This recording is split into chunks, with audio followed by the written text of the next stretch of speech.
Paddington Marches On by Michael Bond. Chapter 1. Paddington and the Cold Snap. Paddington stood on the front doorstep of number 32 Windsor Gardens and sniffed the morning air. He peered out through the gap between his duffel coat hood and a brightly coloured scarf which was wound tightly about his neck. On the little that could be seen of his face, behind some unusually white-looking whiskers, there was a mixture of surprise and excitement as he took in the sight which met his eyes. Overnight, a great change had come over the weather. Whereas the day before had been mild, almost spring-like for early January, now everything was covered by a thick white blanket of snow, which reached almost to the top of his Wellington boots. Not a sound disturbed the morning air, apart from the clatter of breakfast things in the kitchen, where Mrs. Brown and Mrs. Bird were busy washing up. The only sign that he wasn't alone in the world came from a row of milk bottle tops poking through the snow on the step, and a long trail of footprints where the postman had been earlier that day. Paddington liked snow, but as he gazed at the view in the street outside, he almost agreed with Mrs. Bird, the Browns' housekeeper, that it was possible to have too much of a good thing. Since he'd been living with the Brown family, there had been several of Mrs. Bird's cold snaps, but he couldn't remember ever seeing one before in which the snow had settled quite so deep and crisp and evenly. All the same, Paddington wasn't the sort of bear to waste a good opportunity, and a moment or so later he closed the door behind him and made his way down the side of the house as quickly as he could in order to investigate the matter. Apart from the prospect of playing snowballs, he was particularly anxious to test his new Wellingtons, which had been standing in his bedroom waiting for just such a moment ever since Mrs. Brown had given them to him at Christmas. After he reached Mr. Brown's cabbage patch, Paddington busied himself scooping the snow up with his paws and rolling it into firm round balls which he threw at the clothes post. But, after several of the larger ones narrowly missed hitting the next-door greenhouse instead, he hastily turned his attention to the more important task of building a snowman, and gradually peace returned once again to Windsor Gardens. It was some while later, just as he was adding the finishing touches to the snowman's head with some old lemonade bottle tops, that the quiet was suddenly shattered by the sound of a nearby window being flung open. "Bear!" came a loud voice. "Is that you, Bear?" Paddington jumped in alarm as he lifted his duffel coat hood and caught sight of the Browns' next-door neighbour leaning out of his bedroom window. Mr. Curry was dressed in pyjamas and a dressing gown, and half of his face seemed to be hidden behind a large white handkerchief. "I've finished throwing snowballs, Mr. Curry," explained Paddington hastily. "I'm making a snowman instead." To his surprise, Mr. Curry looked unusually friendly as he lifted the handkerchief from his face. "That's all right, Bear," he called in a mild tone of voice. "I wasn't grumbling.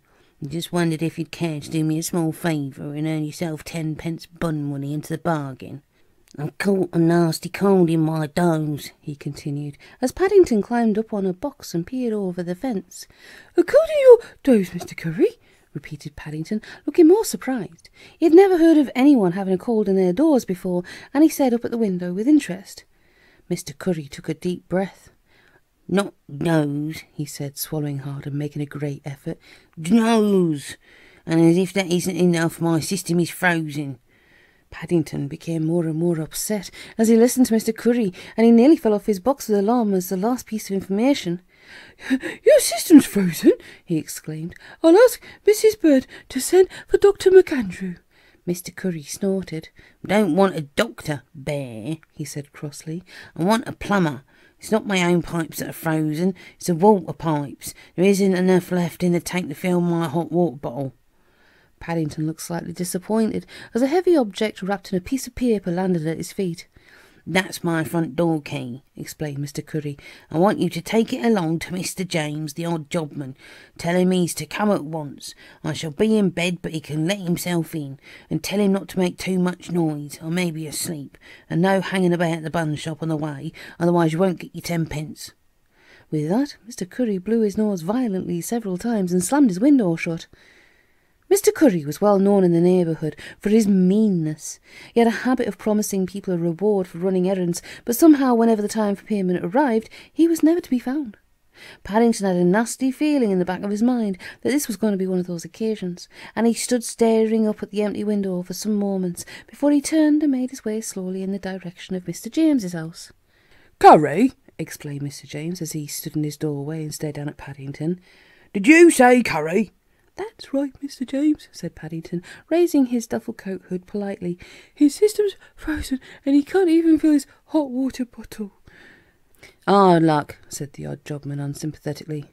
"I'm having enough trouble with my own pipes this morning, let alone that there Mr. Curry's. Besides, I know him and his little jobs. He hasn't paid me yet for the last one I did, and that was 6 months ago. Tell him from me I want to see the colour of his money before I do anything else, and then I'll have to think twice." Paddington looked most disappointed as he listened to Mr. James. From the little he could remember of Mr. Curry's money, it was usually a very dirty colour, as if it had been kept under lock and key for a long time, and he felt sure Mr. James would be even less keen on doing any jobs if he saw it. "Tell you what," said the odd jobman, relenting slightly as he caught sight of the expression on Paddington's face. "Hang on a tick. See as you come a long way in the snow, I'll see what I can do to oblige." Mr. James disappeared from view, only to return a moment later, carrying a large brown paper parcel.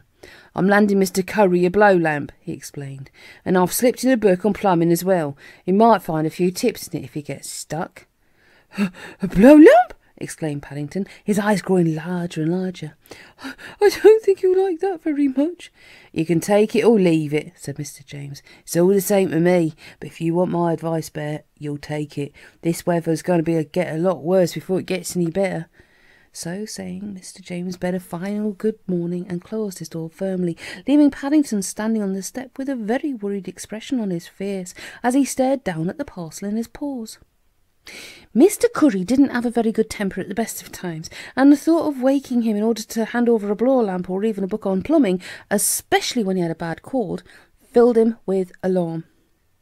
Paddington's face grew longer and longer the more he thought about it, but by the time he returned to make his way back to Windsor Gardens, his whiskers were so well covered by flakes that only the closest passer-by would have noticed anything amiss. Mrs. Brown paused in her housework as a small figure hurried past the kitchen window. "I suppose," she said with a sigh, "we can look forward to paw prints all over the house for the next few days." "If this weather keeps on, that bird will have to watch more than his paws," said Mrs. Bird as she joined her. "You'll have to mind his P's and Q's as well." The Browns' housekeeper held very strict views on the subject of dirty floors, particularly when they were the result of Bear's goings-on in the snow, and she followed Paddington's progress into Mr. Brown's garage with disapproving look. "I think he must be helping out next door," said Mrs. Brown, as Paddington came into view again, clutching something beneath his duffel coat. "It sounds as if Mr. Curry's having trouble with his pipes." "I hope that's all he's having trouble with," said Mrs. Bird. "There's been far too much currying about this morning for my liking." Mrs. Bird was never very happy when Paddington helped out, and several times she'd caught sight of him going past the kitchen window with what looked suspiciously like pieces of old piping sticking out of his duffel coat. Even as she spoke, a renewed burst of hammering came from the direction of Mr. Curry's bathroom and echoed around the space between the two houses.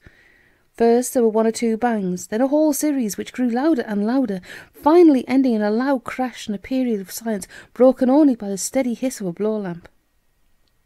"If it sounds like that in here," said Mrs. Brown, "goodness only knows what it must be like next door." "It isn't what it sounds like," replied Mrs. Bird grimly. "It's what it looks like that worries me." The Browns' housekeeper left the window and began busying herself at the stove. Mrs. Bird was a great believer in letting people get on with their own work, and the activities of Mr. Curry's plumber were of no concern of hers. All the same, had she waited a moment longer, she might have changed her views on the matter, for at that moment the window of Mr. Curry's bathroom opened, and a familiar-looking hat, followed by some equally familiar whiskers, came into view. From the expression on his face as he leant over the sill and peered at the ground far below, it looked very much as if Paddington would have been the first to agree with Mrs. Bird's remarks on the subject. Now Paddington was an optimistic bear at heart, but as he clambered back down from the window and viewed Mr. Curry's bathroom, even he had to admit to himself that things were in a bit of a mess. In fact, taking things all round, he was beginning to wish he'd never started on the job in the first place. Apart from Mr. James's blower lamp and a large number of tools from Mr. Brown's garage, the floor was strewn with odd lengths of pipe, pieces of solder, and several saucepans, not to mention a length of hose pipe which he brought up from the garden in case of emergency. But it wasn't so much the general clutter that caused Paddington's gloomy expression as the amount of water which lay everywhere. In fact, considering the pipes had been completely frozen when he'd started, he found it hard to understand where it had all come from. The only place in the hall of the bathroom where there wasn't some kind of pool was in a corner by the wash basin, where he placed one of his Wellington boots beneath a leaking pipe in the hope of getting enough water to fill Mr. Curry's hot water bottle. Paddington was particularly anxious to fill the bottle before Mr. Curry took it into his head to get up. Already there had been several signs of stirring from the direction of his bedroom, and twice a loud voice had called out, demanding to know what was going on. Both times Paddington has done his best to make a deep grunting noise like a plumber hard at work, and each time Mr. Curry's voice had grown more suspicious. Paddington hastily began scooping water off the floor with his paw in order to help matters along, but as fast as he scooped the water up, it soaked into his fur and ran back up his arm. Hopefully squeezing a few drops from his elbow into the Wellington boot, Paddington gave a deep sigh and turned his attention to the book Mr. James had lent him. The book was called The Plumber's Maid by Bert Stilson, and although Paddington felt sure it was very good for anyone who wanted to fit pipes in their house for the first time, there didn't seem to be a great deal on what to do once they were in and frozen hard. Mr. Stilson seemed to be unusually lucky with the weather whenever he did a job, for in nearly all the photographs it was possible to see the sun shining through the open windows. There was only one chapter on frozen pipes, and in the picture that went with it, Mr. Stilson was shown wrapping them in towels soaked in boiling water. With no water to boil, Paddington had tried holding Mr. Curry's one and only towel near the blower lamp in order to warm it, but after several rather nasty brown patches suddenly appeared, he had hastily given it up as a bad job. Another picture showed Mr. Stilson playing the flame of a blower lamp along a pipe as he dealt with a particularly difficult job, and Paddington had found this method much more successful. The only trouble was that as soon as the ice inside the pipe began to melt, a leak appeared near one of the joints. Paddington tried stopping the leak with his paw while he read to the end of the chapter, but on the subject of leaking pipes, Mr. Stilson was even less helpful than he had been on the frozen ones. In a note about lead pipes, he mentioned hitting them with a hammer in order to close the gap, but whenever Paddington hit one of Mr. Curry's gaps, at least one of the leak appeared farther along the pipe, so that instead of the one he'd started with, there were now 5 and he'd run out of paws.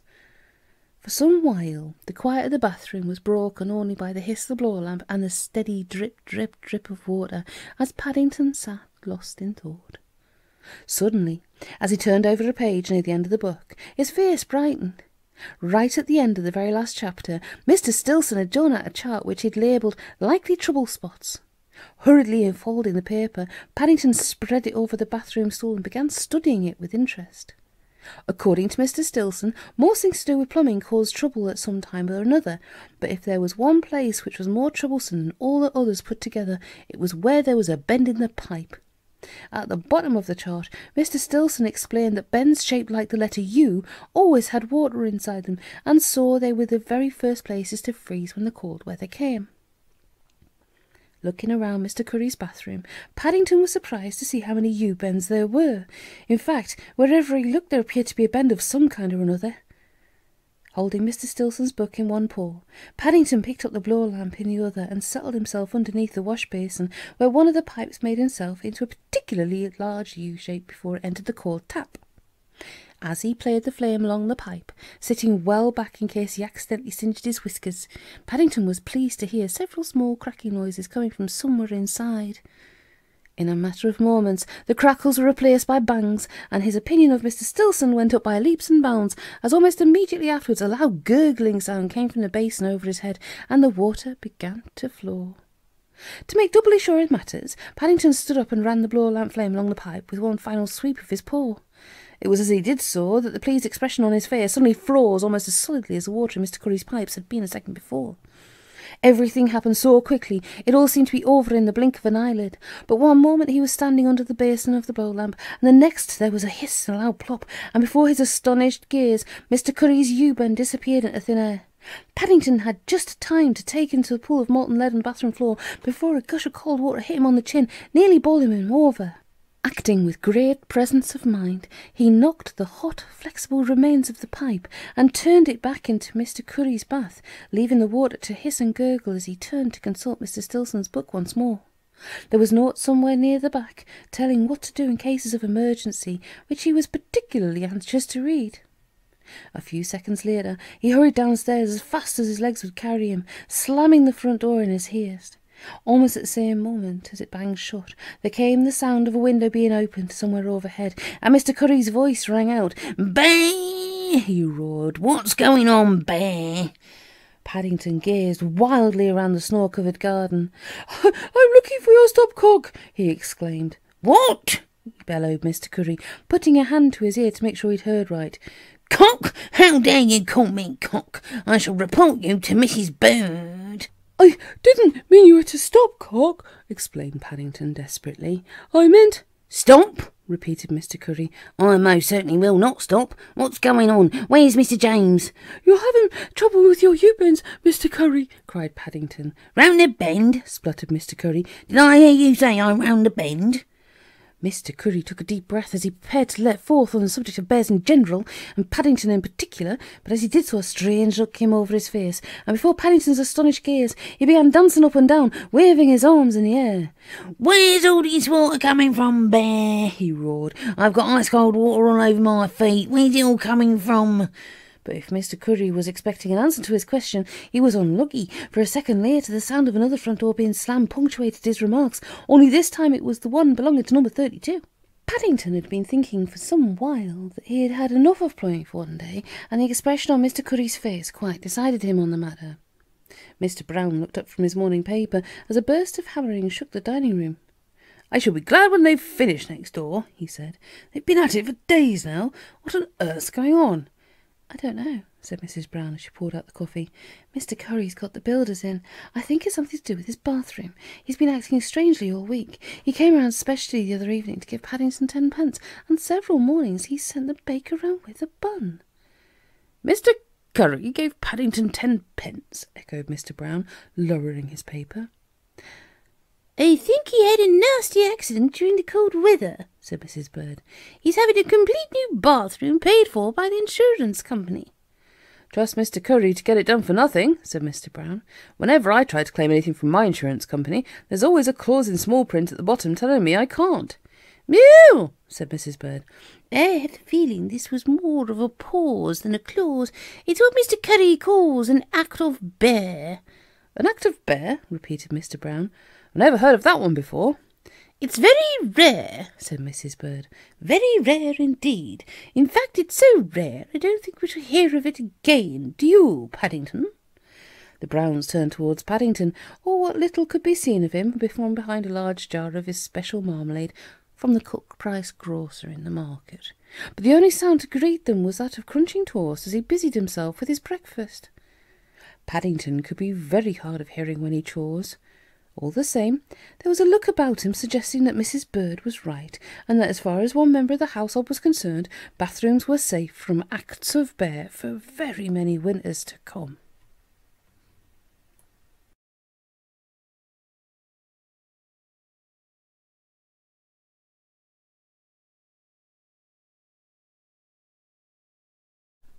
Chapter 2. A most unusual ceremony. One morning, just as the Browns were sitting down to breakfast, a loud rat-tat-tat sent Mrs. Bird hurrying for the front door.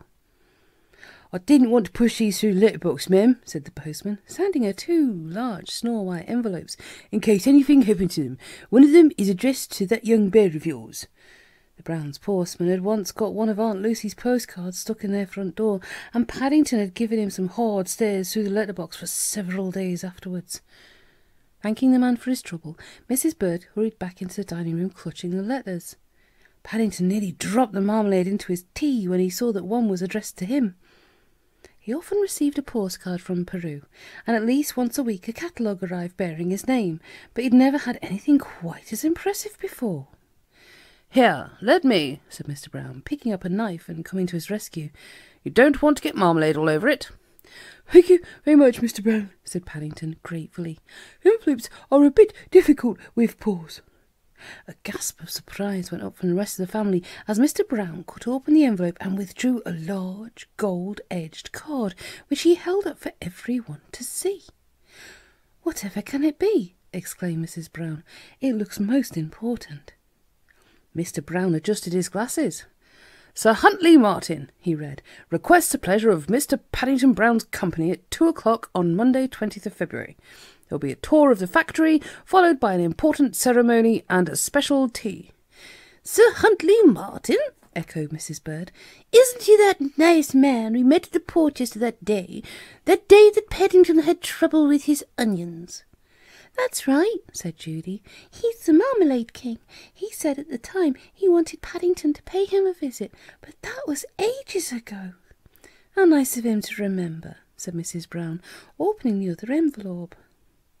Trust old Paddington to get himself invited to a marmalade factory, said Jonathan. It's like taking coals to Newcastle.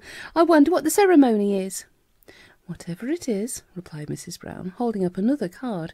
He must have known it's half-term. He's invited the rest of us to see it later in the afternoon. Said Mrs. Bird, looking at Paddington. It's less than a week away.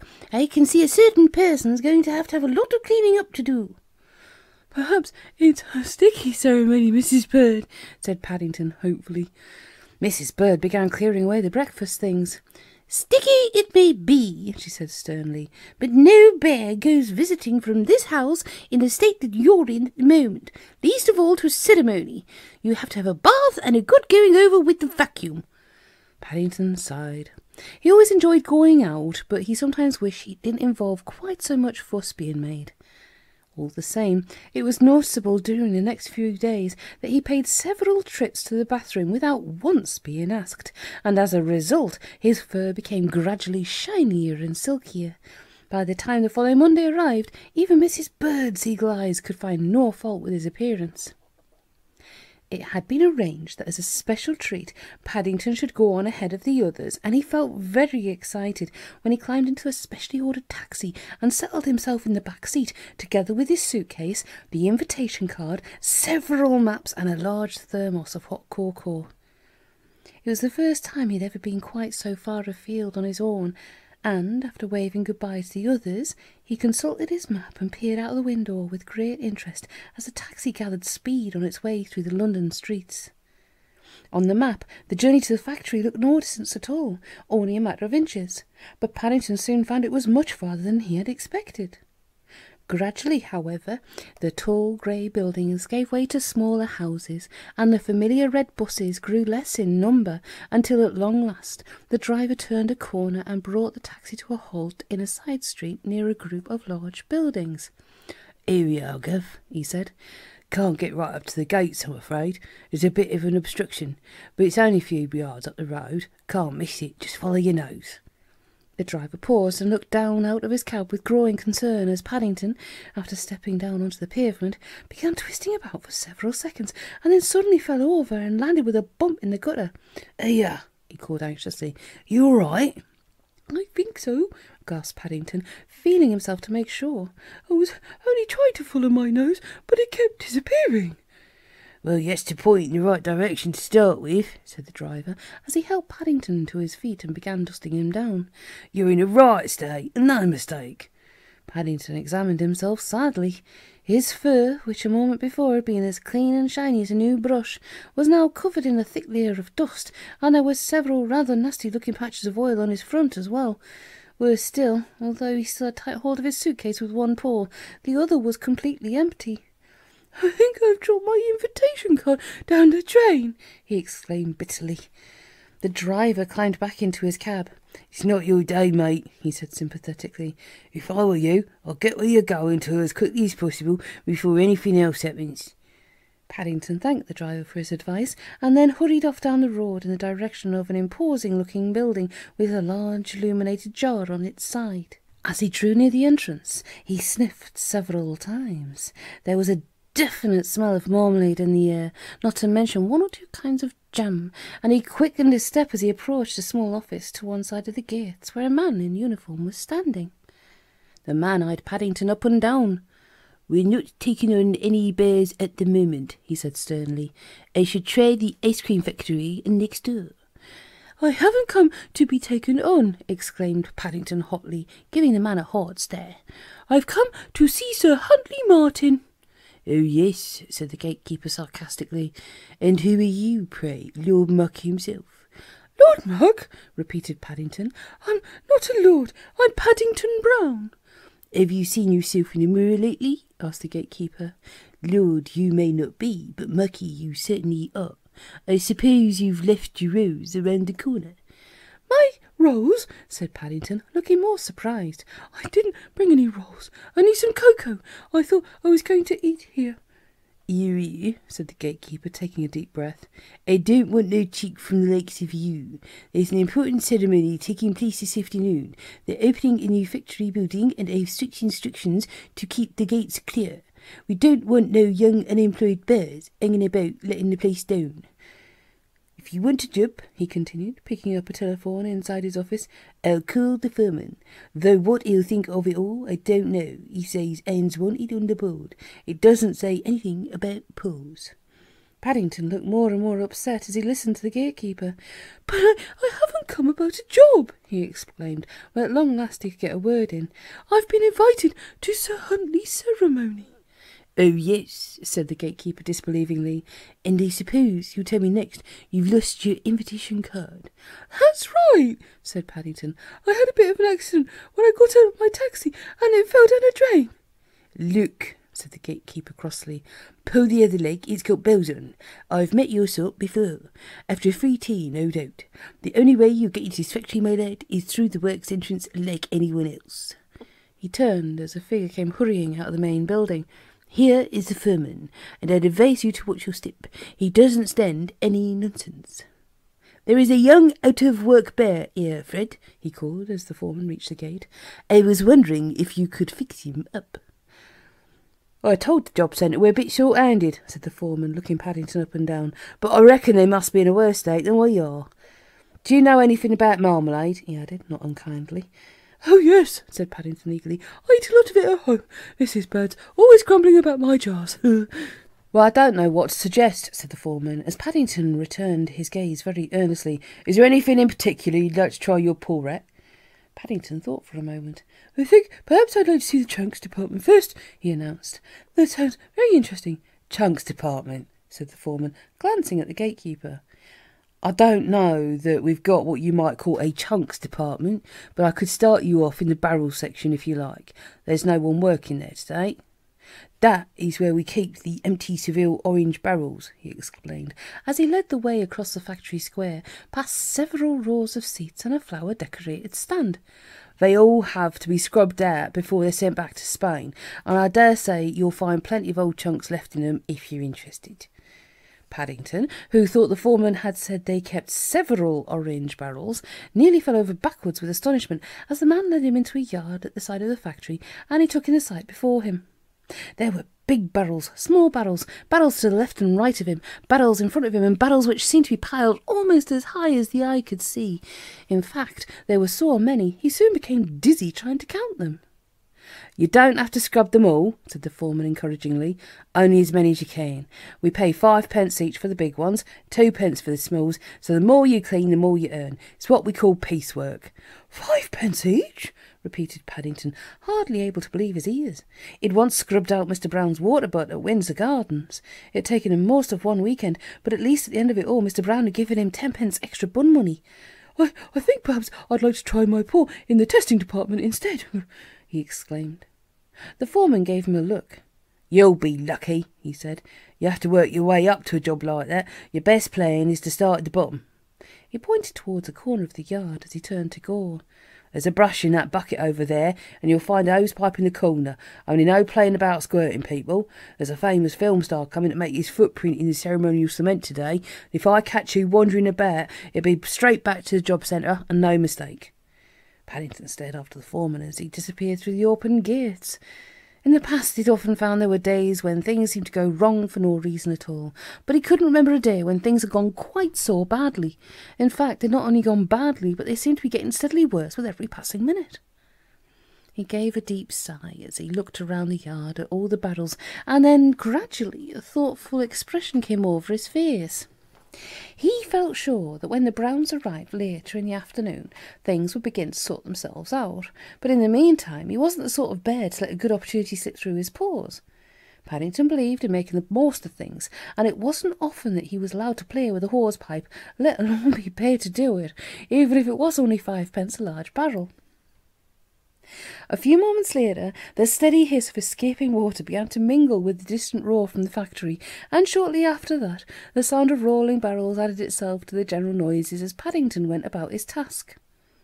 Several times during the next hour, the foreman poked his head round the gate to see how things were going, and on the last occasion he brought the gatekeeper along as well. "We've got a good lad there," he said approvingly. "Makes a change from those layabouts we've been getting lately." The gatekeeper surveyed the small figure inside the yard. He said darkly. "I can see something else that's going to need a good house down before the day is out."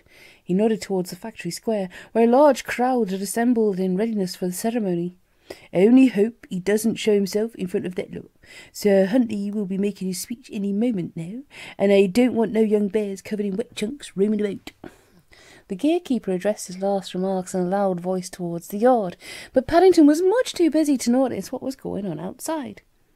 Working in a marmalade factory was a lot more enjoyable than he expected.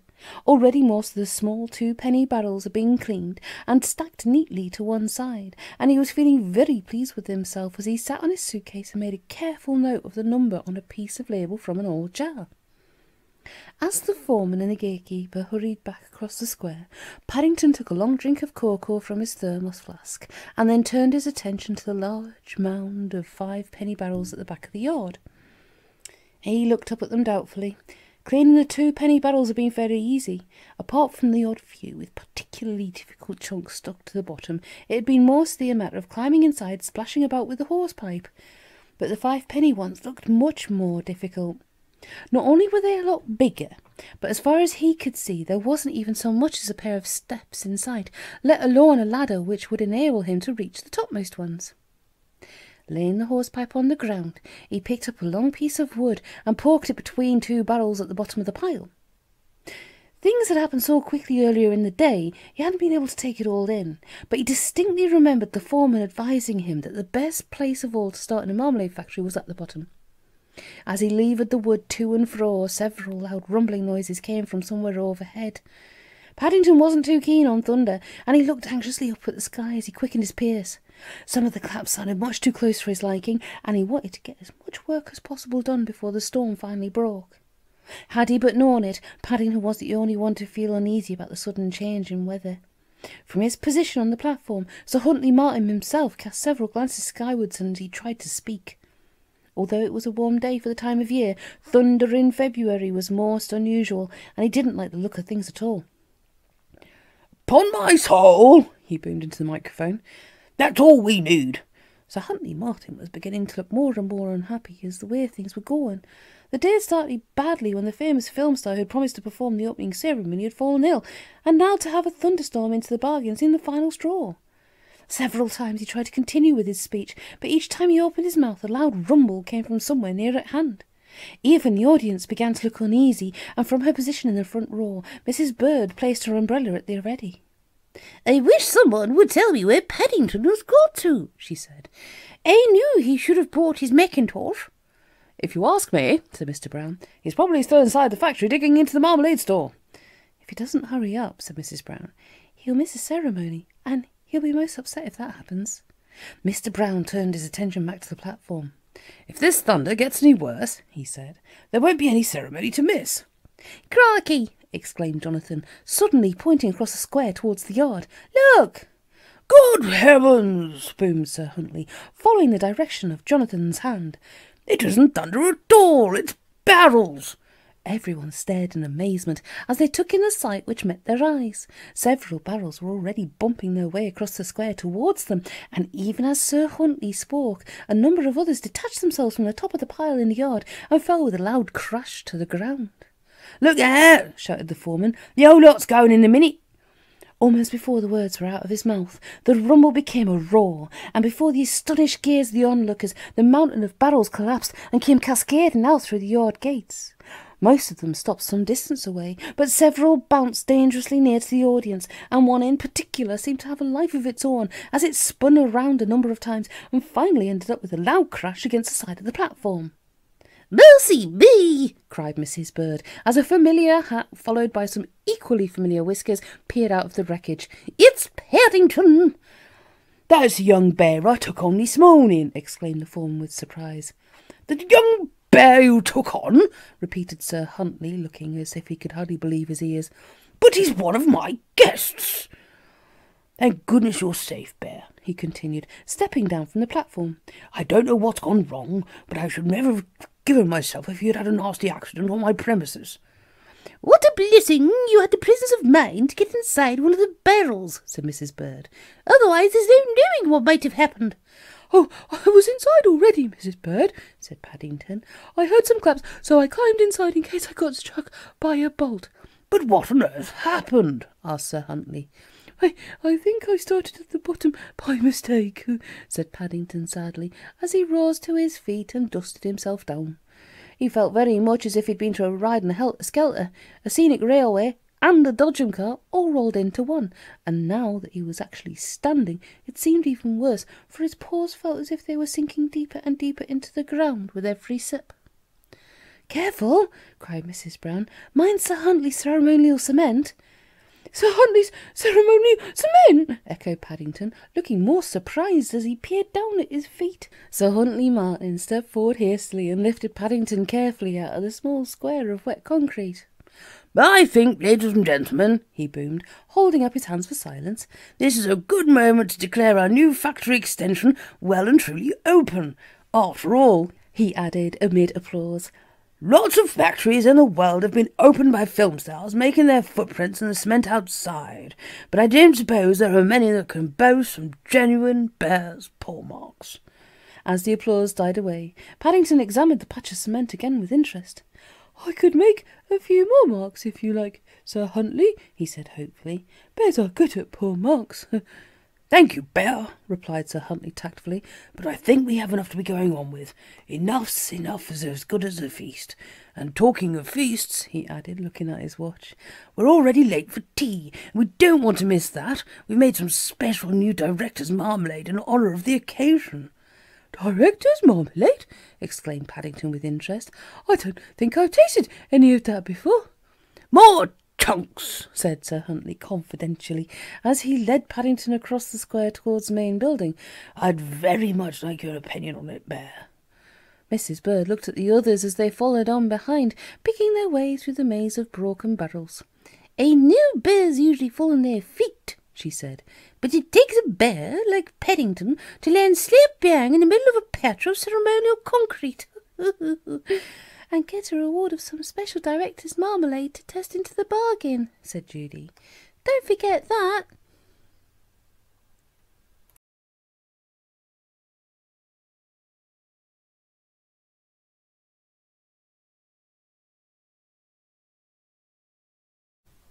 Chapter 3. Paddington makes a clean sweep. Paddington stood in the middle of the Browns' dining room and gazed around with interest. When Mrs. Bird had brought him his breakfast in bed that morning, he'd had his suspicions that something unusual was going on. Breakfast in bed on a weekday was a sure sign Mrs. Bird wanted him out of the way, but not even the distant bumping noises, which had been going on from quite an early hour, had in any way prepared him for the sight which met his eyes. Normally the Browns' house was tidier than most, but on this particular morning the dining room looked very much as if a hurricane had recently passed through. The furniture had all been moved to one end, the carpet had been rolled up and was standing against one of the walls. There were no curtains at any of the windows, and the pictures had all been taken down. Even the grate was cold and empty, and the only heat came from an electric fire at one end of the room. I didn't know you were cleaning your springs, Mrs. Bird," he exclaimed, looking more surprised. "Not cleaning our springs," repeated Mrs. Bird. "Spring cleaning, that's quite a different matter." "It means cleaning the whole house out from top to bottom," explained Mrs. Brown. "It'll be your room next. We can't leave it a moment longer." "And talking of not leaving things a moment longer," said Mrs. Bird, as she hurried out of the room, "if we don't get a move on and buy that curtain material, we shan't have any dinner tonight." "Do you think we ought to take him with us?" asked Mrs. Brown, as she followed Mrs. Bird into the hall, leaving Paddington to investigate the unusual state of affairs in the dining room by himself. "He's got a very good eye for a bargain." "No," said Mrs. Bird firmly. "Definitely not. It's bad enough shopping when the spring sales are on at the best of times, but if that bear comes with us, there's no knowing what we shall end up with. Bargain or no bargain, he can stay and mind the house." Mrs. Brown cast a doubtful look after her housekeeper as she disappeared up the stairs. Although from past experience she agreed with Mrs. Bird on the subject of Paddington accompanying them on shopping expeditions, the thought of him being left in charge of the house when they were in the middle of spring cleaning raised even more serious doubts in her mind. "I can see it's going to be one of those days," she called, as the sound of hammering came from somewhere overhead. "What with the chimney and spring cleaning into the bargain, anything can happen." "And probably will," said Mrs. Bird as she came back down the stairs, adjusting her hat. "But worrying about it won't alter things. Where's that bear? I haven't given him his instructions yet." "Here I am, Mrs. Bird," called Paddington, hurrying into the hall. Mrs. Bird looked at him suspiciously. There was a gleam in his eyes which she didn't like the look of at all, but fortunately for Paddington she was in too much of a hurry to look deeply into the matter. "I've left you some cold sausages and a salad on tray," she said, "and there's treacle pudding ready on the stove. Only mind you don't singe your whiskers when you light the gas, and don't let it boil dry. I don't want to find any nasty smells when I get home."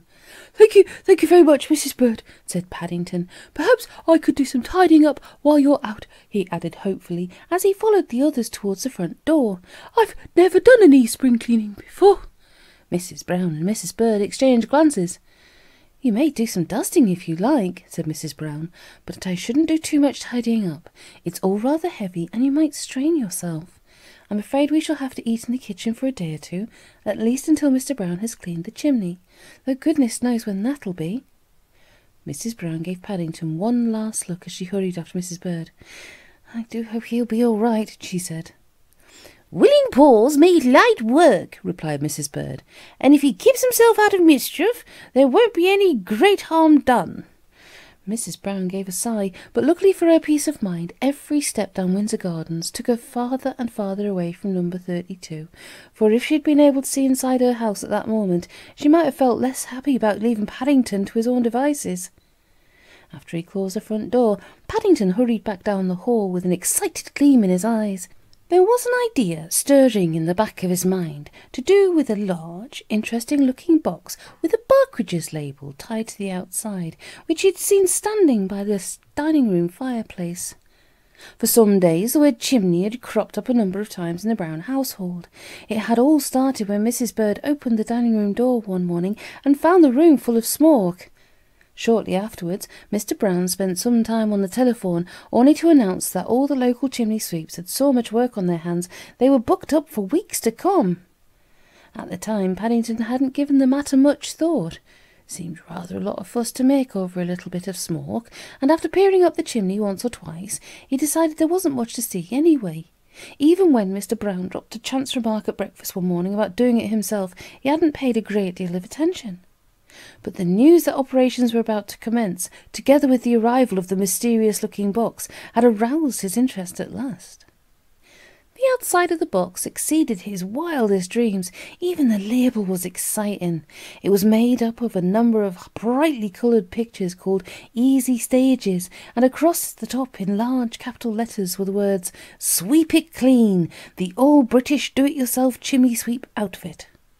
Underneath, in smaller print, the label went on to say that even a child of 10 could make the dirtiest chimney spotless in a matter of moments. To show how easy it all was, the first pictures had a small boy fitting the various bits and pieces together as he prepared to sweep his father's chimney. Paddington felt a slight pang of guilt as he lifted the lid off the box and peered inside. But he soon lost it again as he settled down in an armchair, dipping his paw into a jar of marmalade every now and then as he examined the contents.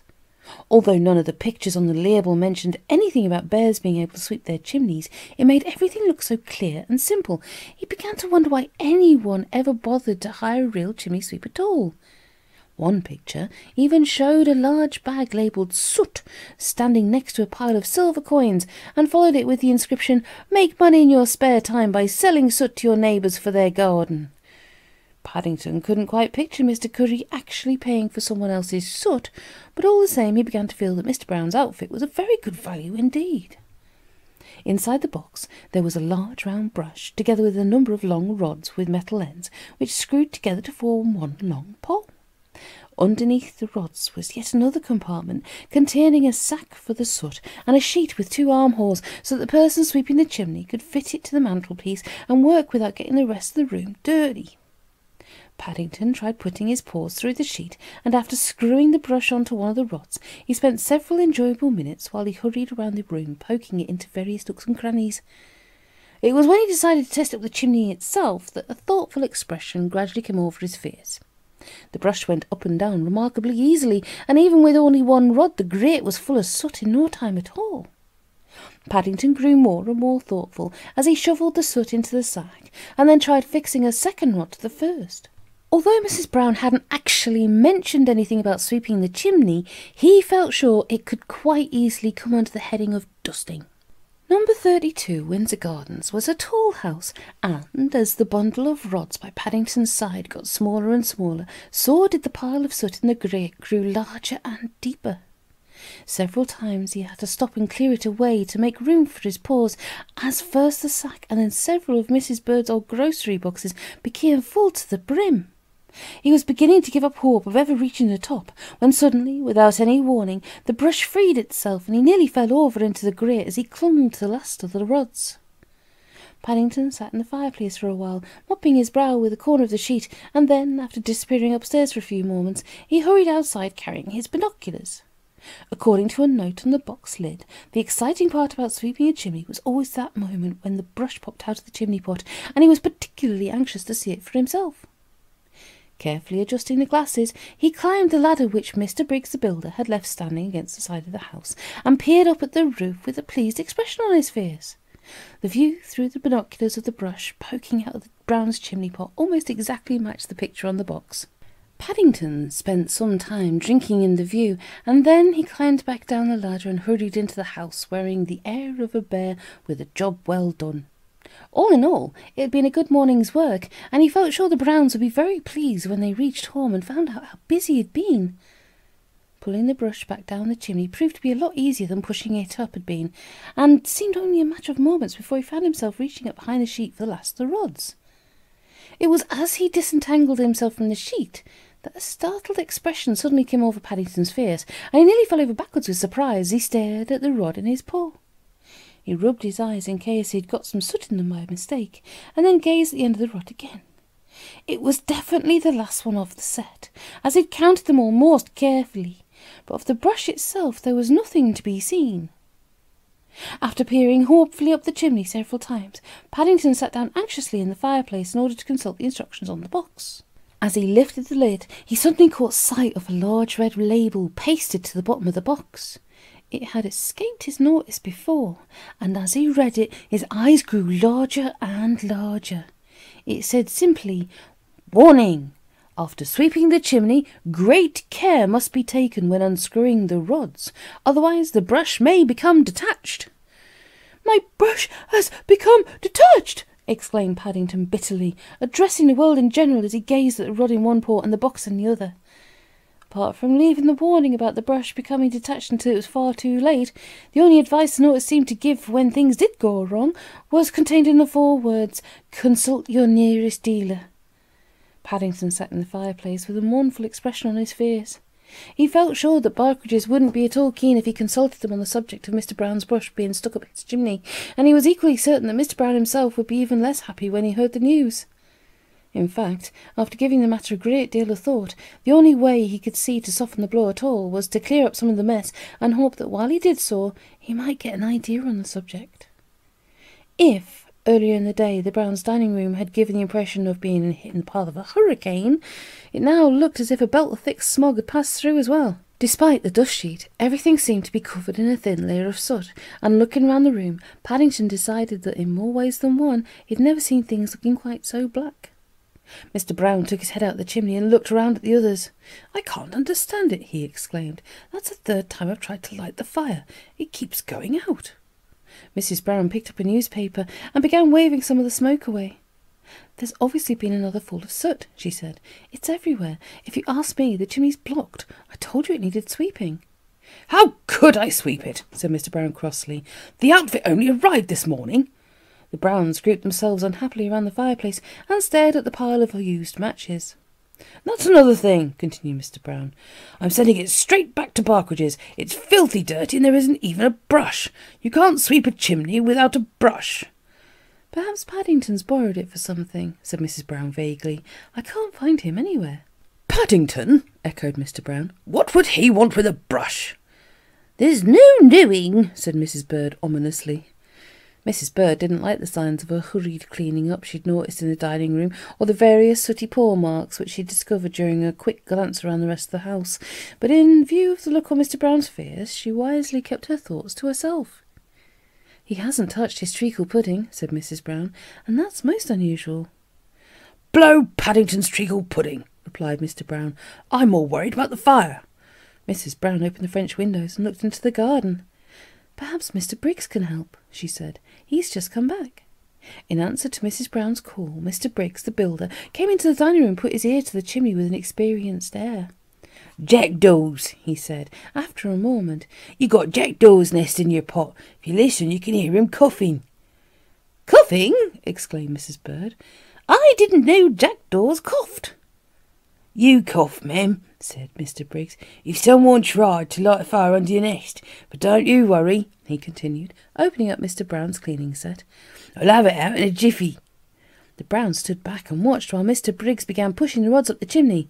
"Good job you had these," he went on. "Otherwise it might have been a rare old job." Mr. Briggs's face became redder and redder as the rods got harder to push, but at long last he gave a final upward heave, and there was a loud crashing noise as something heavy landed in the grate. "There you are," he announced triumphantly. "What did I tell you?" Mr. Brown adjusted his glasses and peered at the round, black, bristly object lying on the hearth. "Looks a funny sort of bird's nest to me," he said. "In fact, if you ask me, it's more like the brush out of a chimney sweeping outfit." "You're quite right," said Mr. Briggs, scratching his head. "It's a brush, all right." Mr. Briggs began to look even more puzzled as he picked up the object and examined it more closely. "It seems to be in some sort of container," he exclaimed. "That's not a container," said Mrs. Brown. "It's Paddington's hat." "Good heavens, so it is!" exclaimed Mr. Brown. "But what's it doing up the chimney, and with my brush inside it?" "Mercy me!" interrupted Mrs. Bird, pointing toward the window. "Look!" The others turned and followed the direction of her gaze. "I can't see anything," said Mr. Brown. "Is anything the matter?" asked Mrs. Brown, looking at her housekeeper with some concern. "You've gone quite white." "I thought I saw a chimney pot go past the window," exclaimed Mrs. Bird, reaching for her smelling salts. Mr. and Mrs. Brown exchanged glances. Normally Mrs. Bird was the sanest member of the family, and it was most unusual for her to have hallucinations. "I think you'd better sit down," said Mr. Brown, drawing up a chair. "Perhaps the excitement's been too much for you." Came a familiar, if somewhat muffled voice from the dining room doorway. If Mrs. Bird had been taken by surprise a moment before, the others looked even more amazed as they turned and stared at the black object before them.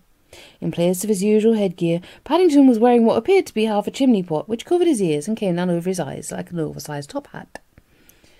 "We're afraid it broke off of Mr. Briggs. What's up?" he explained as when the noise had died down. "But what on earth were you doing up on the roof in the first place?" asked Mr. Brown. "I was dusting the chimney," said Paddington sadly. "The brush got stuck by mistake, and I was trying to rescue it." "Paddington?" echoed Mr. Briggs disbelievingly as he began levering the pot off. "Did you say Paddington? Looks more like Clapham Junction to me. Proper mess he's in." Paddington looked most offended at Mr. Briggs's words as he sat on the floor rubbing his ears. It had been bad enough losing Mr. Brown's brush up the chimney in the first place, but then to get his head stuck inside the pot and be mistaken for a bird's nest into the bargain seemed the unkindest cut of all. "I know one thing," said Mrs. Bird sternly.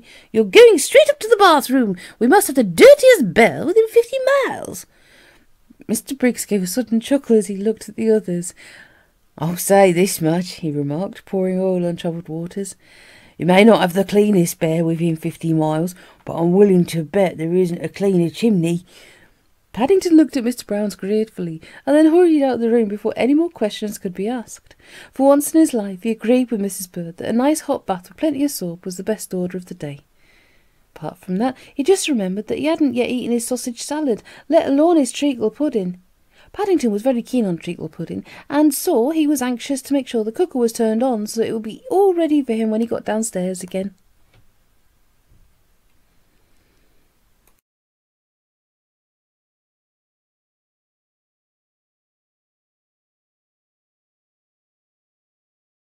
Chapter 4. Mr. Gruber's Mystery Tour. The day after his adventure with the chimney-sweeping outfit, Paddington hurried down to the market with his shopping basket on wheels in order to tell his friend Mr. Gruber all about it. Mr. Gruber chuckled as he busied himself with a saucepan on the small stove at the back of the shop. "I wish I would have known, Mr. Brown," he said. "I could have let you have several books on the subject." "I don't think they would have helped me very much, Mr. Gruber," said Paddington sadly. "It's a bit difficult reading books when you've got your head stuck in a chimney pot, especially with paws." Mr. Gruber chuckled again as he joined Paddington on the horsehair sofa. "Thank goodness the weather seems to be on the change at last," he said, looking out of a shop window as he handed over a large mug of cocoa. "I can't say I'm sorry." Paddington nodded his agreement from behind a cloud of cocoa steam while he divided the morning supply of buns. Although he liked the winter, spring, with its promise of even better things to come, always seemed much more exciting. Apart from that, when there was too much ice or snow about, it wasn't always possible to get as far as the Portobello Road, and he missed his morning chats with Mr. Gruber over their elevenses. Paddington was fond of Mr. Gruber's old antique shop with its rows of books and gleaming piles of copper and brass, but of late the weather had been too cold for anything more than an occasional visit. In fact, the only good thing about it all was that in the meantime he had built up a big reserve of bun money at the baker's, where he had a standing order. "I've been hoping we might be able to have one of our little trips," said Mr. Gruber. "Once the good weather comes, I shall be busy with all the tourists, and it seems ages since we went out together." Paddington wiped the cocoa stains from his whiskers. "Oh, yes, please, Mr. Gruber," he exclaimed. "I should like that." Mr. Gruber looked thoughtful. "I notice a new travel firm has opened up in the market," he said. "They're advertising coach trips, and they seem to do a very good mystery tour for £1.50. A mystery tour!" exclaimed Paddington with interest. "I don't think I've been on one of those before. Where do they go?" "Ah," said Mr. Gruber, "they don't tell you. That's the mystery. But they do say it ends up with a visit to a famous London landmark." "It sounds very good value," said Paddington doubtfully. "But I don't think I've got £1.50, unless they'd take buns instead." Mr. Gruber coughed. "I don't think it will come to that, Mr. Brown," he said. "In fact," he continued hastily, not wishing to embarrass Paddington, "talking of buns, you've kept me so well supplied over the years. I think it's about time I stood treat for a change. It would give me great pleasure if you'd come along as my guest." "Oh, thank you, Mr. Gruber," said Paddington gratefully. "That's very kind of you." Mr. Gruber stood up and crossed the shop to his cash drawer. "That's settled, then," he said, handing Paddington a £5 note. "There's no time like the present, and if you've got nothing else arranged, we could go this afternoon. Perhaps you'd like to book up for both of us on your way home."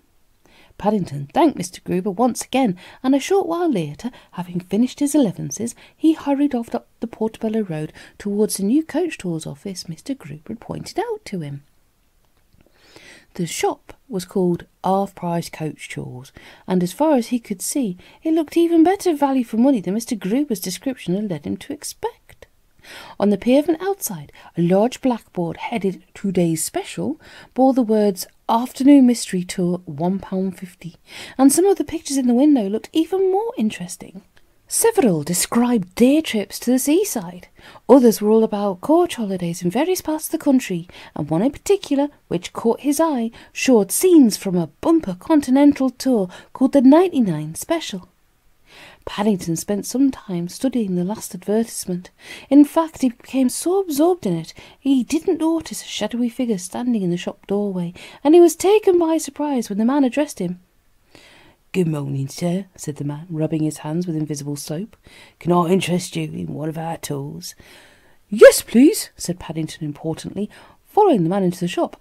"I'd like 2, please." "2?" echoed the man, looking most impressed, as he ushered Paddington towards a deep leather armchair standing next to a table laden with pamphlets. "Which one in particular takes your fancy? I can thoroughly recommend our 99 Special. 9 different countries in 9 days," he continued, brushing an imaginary speck of dust from the arm of Paddington's chair. "And you need never get out of the coach. The normal price is £100, but I'm sure we could arrange a special all-in bear rates if you're having 2. £100! exclaimed Paddington in alarm. "But I only wanted 2 £1.50 ones for the afternoon mystery tour." The smile disappeared as if by magic from the man's face as he stared at Paddington's £5 note. "Here," he said nastily. "Are you taking the mickey?" "No," said Paddington earnestly. "Only Mr. Gruber, and I'm not taking him. He's taken me 'cause it's his treat." The man took a deep breath and disappeared behind the counter. "I'll trouble you to get out of that armchair," he said nastily. "It's a new one. We don't want to get no nasty stains on it.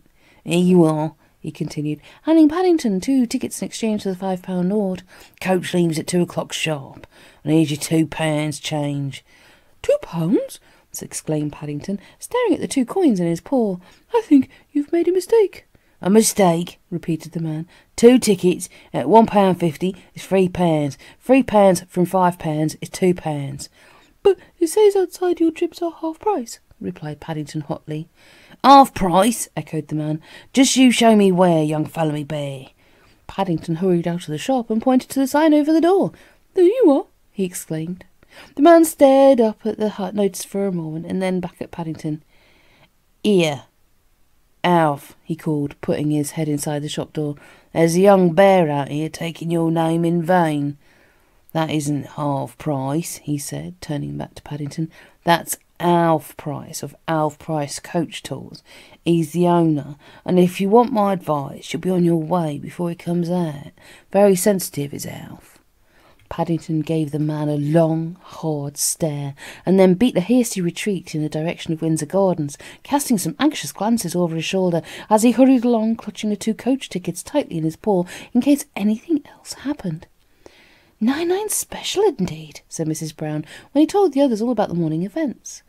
It ought not to be allowed, trying to get their hands on a young bear's savings like that. Said Mrs. Bird. I don't think we need have any worries on that score. Anyone who gets their hands on that bear's savings deserves every penny. It's what I'd call earning money the hard way. Paddington looked most offended at Mrs. Bird's remarks as he hurried upstairs in order to get ready for his outing.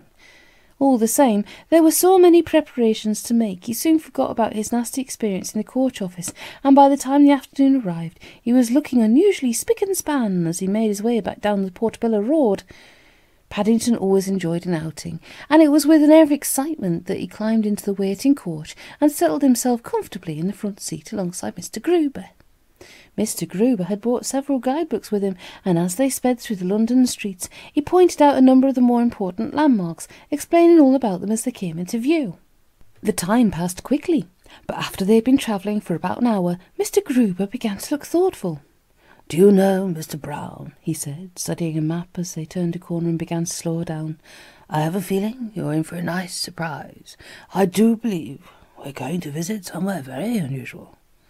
Before Mr. Gruber had time to explain matters any further, the coach driver began marshalling his passengers out onto the pavement and then led them towards a large building standing to one side of a busy main street. Mr. Gruber paused just inside the entrance in order to buy a guidebook, and while he was waiting, Paddington stood politely to one side and gazed around with interest. While he was looking, he suddenly caught sight of a small kiosk standing nearby, and an excited gleam came into his eyes as he took in a display of brightly coloured postcards on the counter, several of which showed views of sights he had passed that very afternoon. Paddington had enjoyed his outing no end, and knowing Mr. Gruber's fondness for pictures, it seemed a good chance to repay him for some of his kindness. Carefully making sure no one was watching, Paddington took some money out of the secret compartment in his suitcase and then hurried across the hall.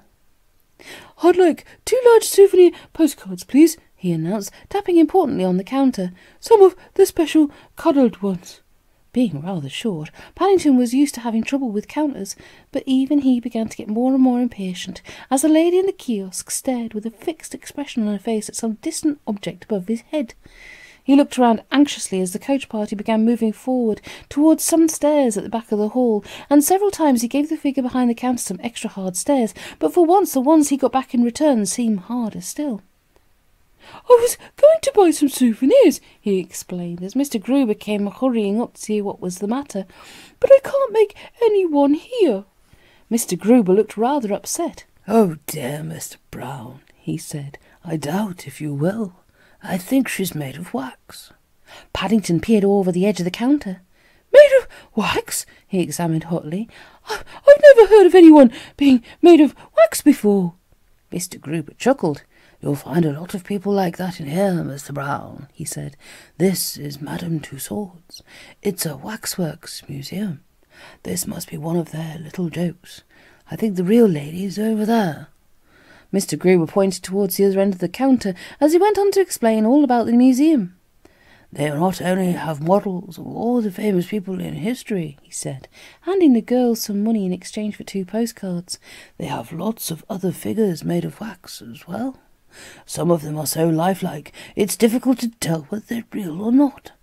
I'm sure you're not the first one to be caught napping, Mr. Brown." Paddington listened carefully as he followed Mr. Gruber towards the crowd on the stairs.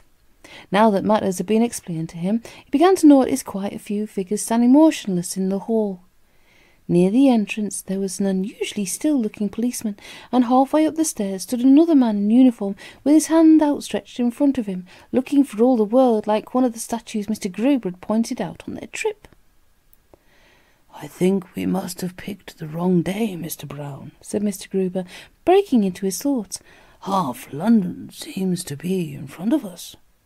Paddington gasped his agreement as Mr. Gruber disappeared in a flurry of people.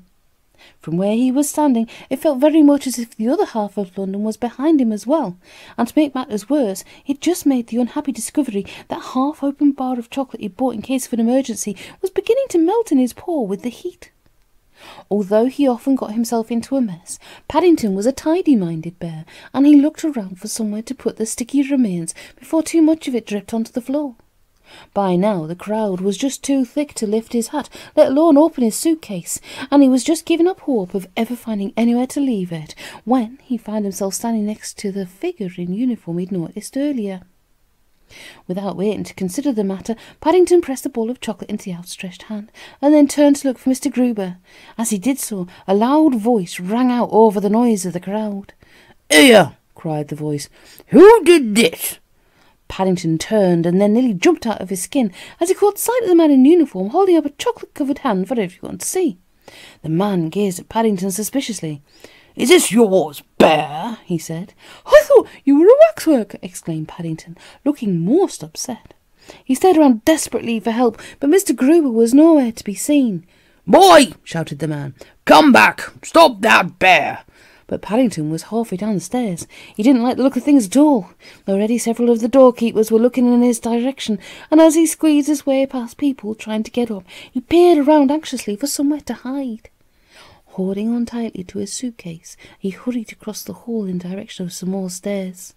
The voice of the man in uniform was getting louder and louder, and there wasn't time to read the words over the opening, but it seemed the only spot left where there was no one to bar his way. When he reached the bottom of the stairs, Paddington found himself in a large room, rather like a dungeon. It was much darker than it had been in the other part of the building, but as far as he could make out, he was standing in a long stone corridor which had a line of smaller rooms opening out along one side, each of which contained a number of figures. The voices behind him were getting nearer with every passing second, and he just had time to climb over a chain and take up a pause in the shadows at the back of one of the rooms when a crowd of officials rushed into the cellar, looking in all directions. As the minutes ticked by, Paddington began to wish he'd picked a lying-down pose, or even better, sitting up one. Standing on one leg with outstretched paws was difficult enough at the best of times, but when it was in a hot cellar with no time in which to get comfortable, matters became very difficult indeed. At long last, the shouting died away and made a clatter of feet as the men disappeared back up the stairs. Paddington heaved a sigh of relief, but before he had time to blink, let alone move his paws, some new voices broke the silence which followed. They got nearer and nearer until suddenly they stopped opposite his room. "It says Charlie Peace in the catalogue," announced a man's voice, "but I never thought he had fur." "If that's Charlie Peace," replied a woman, "I'm the Queen of Sheba. Besides, where's his number? All the rest have got numbers." "Perhaps it's a friend," said a child's voice. "Horrible," complained the woman. "They all look as bad as one another to me. Don't know which is worse. I shouldn't look if I were you, Lil." "Horrible it may be," interrupted the man, "but it's very lifelike. Fancy making all them whiskers out of wax. It's a wonder they don't drop off with the heat." Paddington opened his eyes and stared at the group outside the room. He was getting a bit fed up with the way things were going. More and more people were joining the party with every passing moment, and by now the corridor was crowded with curious onlookers. It all seemed a great deal of fuss and bother to get into simply because he'd wanted to get rid of some chocolate remains. "Charlie Peace!" he exclaimed, raising his hat. "I'm not Charlie Peace. I'm Paddington Brown from Darkest Peru." If Paddington had been surprised when the man on the stairs had sprung to life, his audience in the cellar seemed even more taken aback at the sudden turn of events. When he caught sight of the look on their faces, Paddington closed his eyes and gave several hurried snores as he took up his paws again, but it was already much too late. The air was filled with cries of alarm from the ones in the front row, and a buzz of excited conversation from those at the back, who were straining to see what was going on. Just as the noise began to reach its height, the sound of heavy boots added itself to the general hubbub, and a moment later Paddington felt a heavy hand on his shoulder. "Got you," said a triumphant voice. "If I'm not mistaken, you're the young bear that mistook me for a dustbin on the stairs." Paddington opened his eyes and looked up at the dark blue uniform. "I didn't know you were real," he explained. "I only wanted to get rid of my chocolate remains." 50 years I've been here, man and boy," said the man bitterly, holding up his hands for everyone to see. "I never had a bear's remains deposited on me before. We'll have to see what the manager's got to say about this little matter. I dare say he'll want to take down your particulars." "Take down my particulars?" exclaimed Paddington, looking more and more upset. "That's what I said," remarked the man. "I don't know about his being a Charlie Peace," he continued, addressing the crowd in reply to someone's question. "He's a disturber of the peace, all right." While the man was talking, Paddington got down on his paws and knees and pulled his hat well down over his head. A few seconds later the sound of shouting broke out once more in Madame Tussauds, only this time it was directed towards the stairs as a small brown figure disappeared up them as fast as his legs would go. Paddington believed in getting his money's worth, but he had had quite enough adventures for one day, even for a £1.50 bargain mystery tour.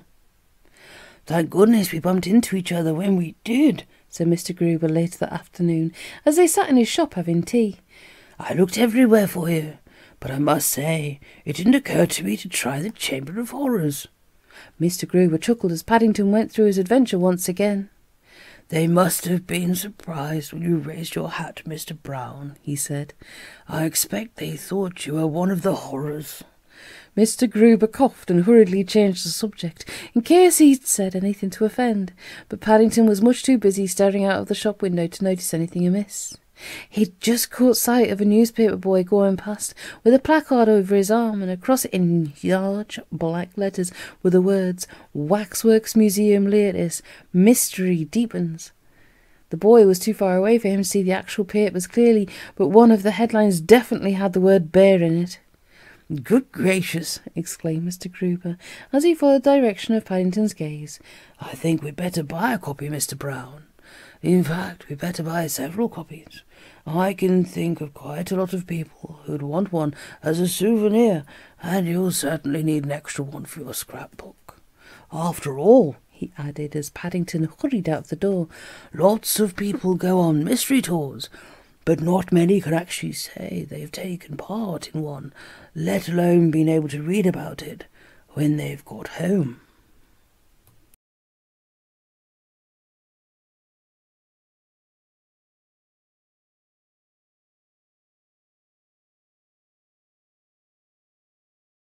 Chapter 5. Paddington Saves the Day.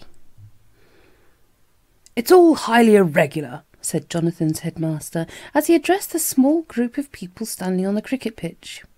"He's not even an old bear, let alone an old boy." He looked distastefully towards the boundary, where a small brown figure in an odd and rather disreputable-looking hat sat dipping a paw into what looked like a large earthenware jar. "The old boys are one man short, sir," said the sportsmaster, "and the crowd's getting a bit restive. If we don't start soon, there won't be time for a match at all." "We could ask him, I suppose," said the headmaster grudgingly. "He might not want to play, of course," he added, brightening slightly at the thought. "He looks very comfortable where he is." "Oh, he will," said Jonathan loyally. "Old Paddington likes anything new, and he's never played cricket before." "We can but try," said the sportsmaster, interrupting hastily as he led the way across the field. "After all, nothing ventured, nothing gained." As organiser-in-chief of the afternoon's cricket match in aid of the new school pavilion, the sportsmaster wore a worried look on his face. In the beginning it had promised to be a particularly enjoyable occasion. A team of old boys, captained by Mr. Brown, had challenged a team from the sixth form, and no less a person than Mr. Alf Duckham, the famous England cricketer, had agreed to act as umpire. Viewing the large crowd that had turned up to see the event, the sportsmaster had had high hopes of raising a lot of money, and the last-minute news that the old boys were one player short had come as a bitter blow. Like a drowning man clutching at a straw, he had eagerly seized on Jonathan's suggestion that Paddington might like to turn out for the game, but as they neared the boundary line, even he began to have second thoughts on the matter. Paddington looked more surprised when he saw the party approaching his deck chair. After the first excitement of arriving at Farrowfield had died down, he had been glad of the chance to sit down and rest. Although it was only Jonathan's first term at his father's old school, Paddington's fame had gone before him, and his paws felt quite limp after all the shaking and making marks and autograph books they had done.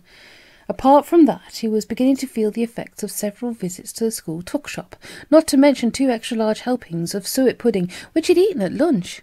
"How do you do, Bear?" said the headmaster, taking hold of Paddington's outstretched paw rather gingerly. "Very well, thank you," replied Paddington politely, raising his hat with the other paw. The headmaster returned Paddington's gaze doubtfully. It was a warm afternoon, and there were a number of very odd and sticky-looking stains about Paddington's person, as well as some old suet pudding crumbs, which he didn't like the look of at all. We were wondering if you'd care to turn out for the old boys this afternoon," he said gruffly. "Turn out for the old boys?" exclaimed Paddington, looking even more surprised. "They're one man short in their team," explained Jonathan. Oh, yes, please," said Paddington eagerly. "I think I should like that. I've never played cricket before." "Eureka!" cried the sportsmaster, slapping him on the back. "What?" exclaimed Paddington hotly, as he staggered forward. "Eureka! But I had a bath yesterday." "It's all right, Paddington," said Jonathan hastily, as the sportsmaster jumped back looking most confused. "It doesn't mean you smell. It's a Greek word. It means, "Well, Brown," said the headmaster sternly, "what does it mean?" It means we're all very pleased he can play, sir," said Jonathan brightly. Mr. Alf Duckham gave a cough from somewhere at the back of the group. "Perhaps we'd better toss up to see who's going first," he said, taking a coin from his pocket. "Would you care to do it, Bear?" "Thank you very much, Mr. Duckham," said Paddington gratefully. "It's a bit difficult with paws, but I'll have a go." While the others stood back and watched, Paddington took the coin and, after placing it carefully on top of one of his paws, gave it a quick click. "A very good toss, Bill," said Alf Duckham approvingly, as he bent down and peered at the ground. "Quite professional. Now all we have to do is find it again." "It must be somewhere," said the headmaster crossly, a moment or so later, as he got down on his hands and knees and joined the others in the grass. "It's all right," said Paddington suddenly, when the excitement was at its height. "I've got it. It was stuck to my paw by mistake." "Stuck to your paw by mistake?" repeated the headmaster, breathing heavily. "Am I hearing right?" I'm afraid I had some marmalade on it, explained Paddington, holding up his paw for everyone to see. I forgot to wipe it off after breakfast too. I think, said the sportsmaster tactfully, as a loud snort came from the headmaster's direction, we'd better adjourn to the pavilion and make a start. Though where we're going to find any pads to fit, he added, taking a closer look at Paddington, is quite another matter. If anything, the sportsmaster looked even more worried than he had done a few minutes before. He had a nasty feeling in the back of his mind that if there was one thing worse than having a team of only 10 old boys, it might well prove to be that of having a team made of 10 old boys plus a young bear into the bargain. The Browns sat in a glum group on the boundary. Things were beginning to look very black indeed for the old boys in their match against the school. Farrowfield had batted first, and by the middle of the afternoon they had declared, leaving their opponents 150 runs to score in a little over 2 hours. Now, with less than 20 minutes to go, wickets were falling fast and furiously, and a number of the spectators were already beginning to leave the ground. Even Mrs. Bird, who knew less about cricket than any of them, could see that things were far from well. "Perhaps Paddington will be able to score a few," she remarked hopefully as she looked up from her knitting. "What, with over 20 needed?" said Jonathan. "He's last man in. The old boys don't stand a chance." With both Paddington and his father in the old boys' team, Jonathan wasn't sure which side to applaud, but even he managed to raise a genuine groan a few minutes later as yet another loud "How's that?" from the field was followed by a burst of clapping from the school supporters. "Crikey, that's it!" he exclaimed.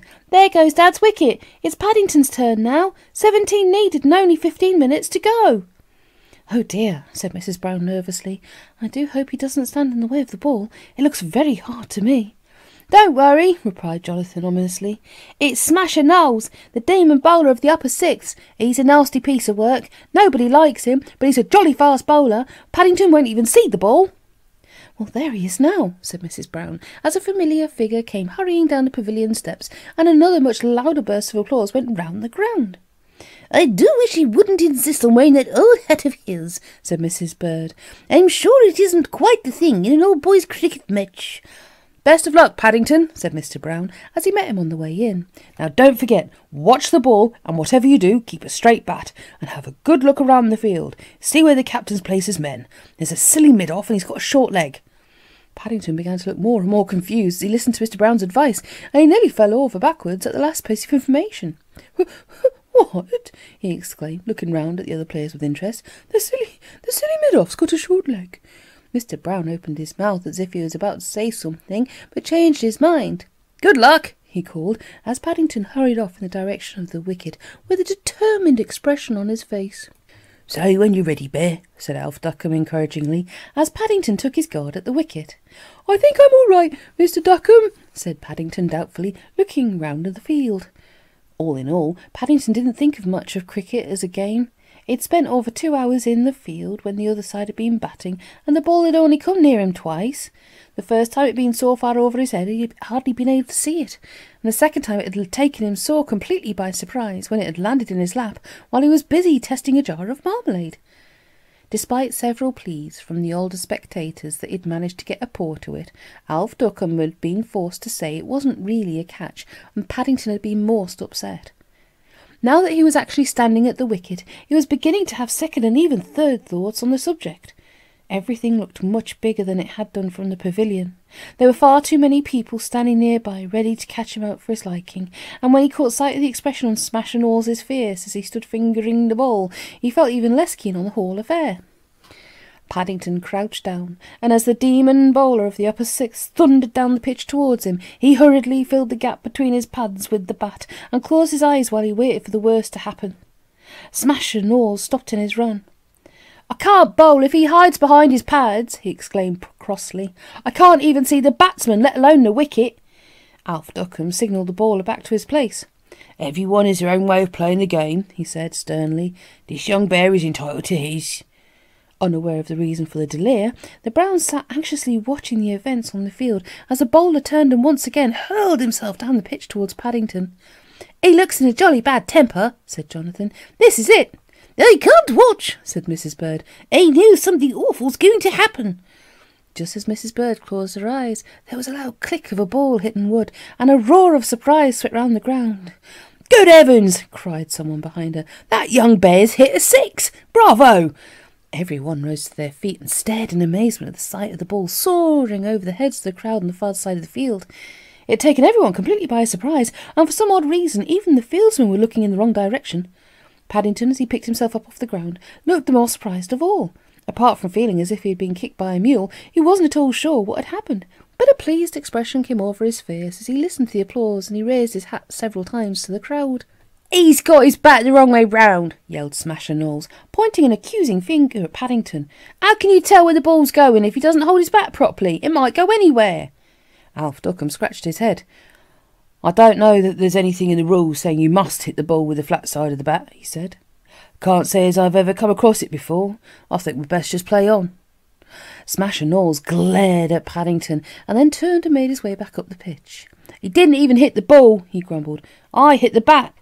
"2 more balls to this over," said Jonathan. "I wonder if Paddington can hold out. Crikey!" he exclaimed, jumping to his feet again as another burst of applause swept the ground. "A 4! Good old Paddington!"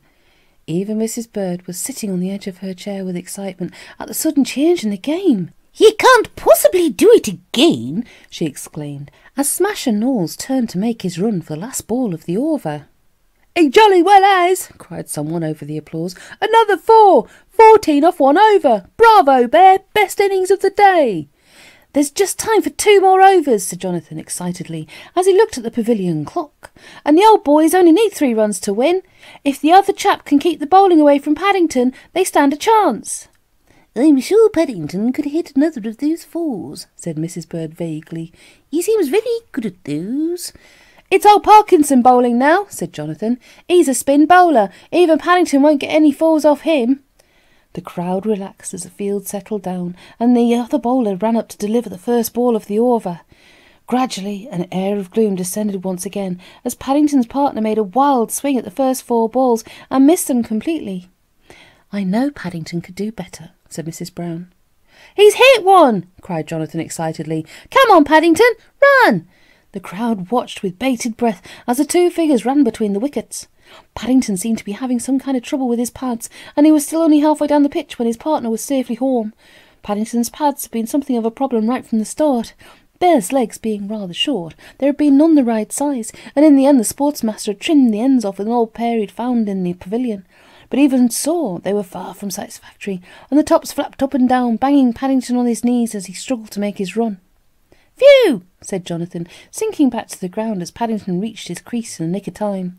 "That was a near thing. 2 more wanted to win." "Mercy me," said Mrs. Bird. "I've dropped all my stitches." "Best of luck, Bear," whispered Alf Duckham, as Paddington took up his position. "And be careful. It's young Parkinson bowling. They tell me he comes from Australia, so watch his googlies." "What is googlies?" repeated Paddington, peering down the pitch with interest as the bowler ran towards him. "How do you do?" he called out, raising his hat politely. "I'm Paddington Brown, and I come from Darkest Peru." The crowd fell silent as the ball left the bowler's hand, and then a murmur of surprise went round the ground. "That's funny," said Jonathan. "What happened to it?" Everyone craned their necks in an effort to see what was going on, as first the fieldsman and then Alf Duckham began searching the ground around the wicket. "It must be somewhere," said Alf Duckham. "A ball can't just disappear into thin air. Any idea where you hit it, Bear?" Paddington reached up and felt the top of his head. "I don't think I did hit it, Mr. Duckham," he said vaguely. "I think it must have hit me. I've got a bruise under my hat." "A bruise under your hat?" repeated Alf Duckham, looking most concerned. "Here, let me see." As he felt under Paddington's hat, a strange look came over Alf Duckham's face. "That isn't a bruise," he exclaimed, withdrawing his hand. "It's the ball." "Oh dear," said Paddington. "It must have gone inside my hat by mistake when I raised it just now." Alf Duckham took a deep breath. "End of the over," he called, signalling the players to change sides again. "That's torn it," groaned Jonathan. "Trust old Paddington to do a thing like that. Now there's only time for 1 over, and it's Smasher Knowles' turn again." "And they said cricket's a dull game," exclaimed Mrs. Bird. "Not when Paddington's playing," said Mr. Brown. "If only they can get another 2 runs." Mr. Brown stood with his hands ready to applaud as play began, but they got noticeably lower and lower as first one ball and then the other whistled past Paddington's partner, untouched by the bat. "Last ball of the day coming up," he groaned. "He must hit this one." "He has too," cried Jonathan, as a loud click came from the field. "Come on, Paddington, run! 1 more for a tie, 2 for a win." Other voices added themselves to Jonathan's, and within a matter of moments the whole ground was in an uproar. From his position in the centre of the pitch, Paddington struggled on, oblivious to it all. Amongst the general hubbub, he could vaguely catch the sound of his name, and he remembered seeing his partner pass him several times, going in opposite directions. But he was much too busy trying to stand up, let alone run, as his pad slipped lower and lower down his legs. Once he even felt someone pick him up and point him in the right direction, but beyond that everything seemed like a bad dream as he tried to move his legs and nothing happened. No one on the field was more surprised than he was when at long last the wickets loomed up ahead and he found himself safely home. "Well," said Mrs. Brown, "what happens now? Paddington's run 1 and his partner's run 3. "It'll be a tie," said Mr. Brown. "They'll just have to count Paddington's 1. But on the field, Alf Duckham, entering into the spirit of the game, was having different ideas on the subject. "I think," he announced, holding up his hand for silence, "in view of all the circumstances, we'll award the old boys 1.5 runs and give them the game." Mr. Duckham's announcement was greeted by a storm of applause from spectators and players alike, and even Smasher Knowles was seen to be clapping with the rest. "Hear, hear!" echoed the headmaster, as he came onto the field. "A very fair decision. A trifle unusual and not quite in the book of the rules, but very, very fair." The headmaster of Farrowfield looked very pleased with himself at the unexpected success of the day's activities. The excitement towards the end had been so great that contributions towards the new cricket pavilion fund were pouring in, and he hurried over to shake Paddington by the paw. "I was wondering, Bear," he said hopefully, when the applause had died down, "if you would care to turn out for the old boys next year. We're sadly in need of a new swimming pool." Paddington stood mopping his brow for a moment, while he considered the matter from all angles. Although he had enjoyed parts of the game very much indeed, the ball had come much too close to his whiskers at times for his liking, and on the few occasions when he had actually touched it, it felt very hard indeed. In the end, it was Alf Duckham who came to his rescue and decided matters for him. "If you want my advice, Bear," he said wisely, "I should retire while you're still at your peak. After all, there aren't many cricketers who could say they've scored an average of 14 runs a match, especially off 1 over. You don't want to spoil a record like that." "Perhaps," said Paddington, "I could come down next year and be the interval man." "The interval man?" echoed the headmaster, looking puzzled. "I think he means the man who brings the lemonade on during the break," said Alf Duckham. "A most important job, in fact," he continued, voicing everyone's thoughts as he led the way back to the pavilion. "It's such an important job, I think you should get a bit of practice in right now. Speaking for myself, a long glass of Bear's lemonade would round the day off perfectly."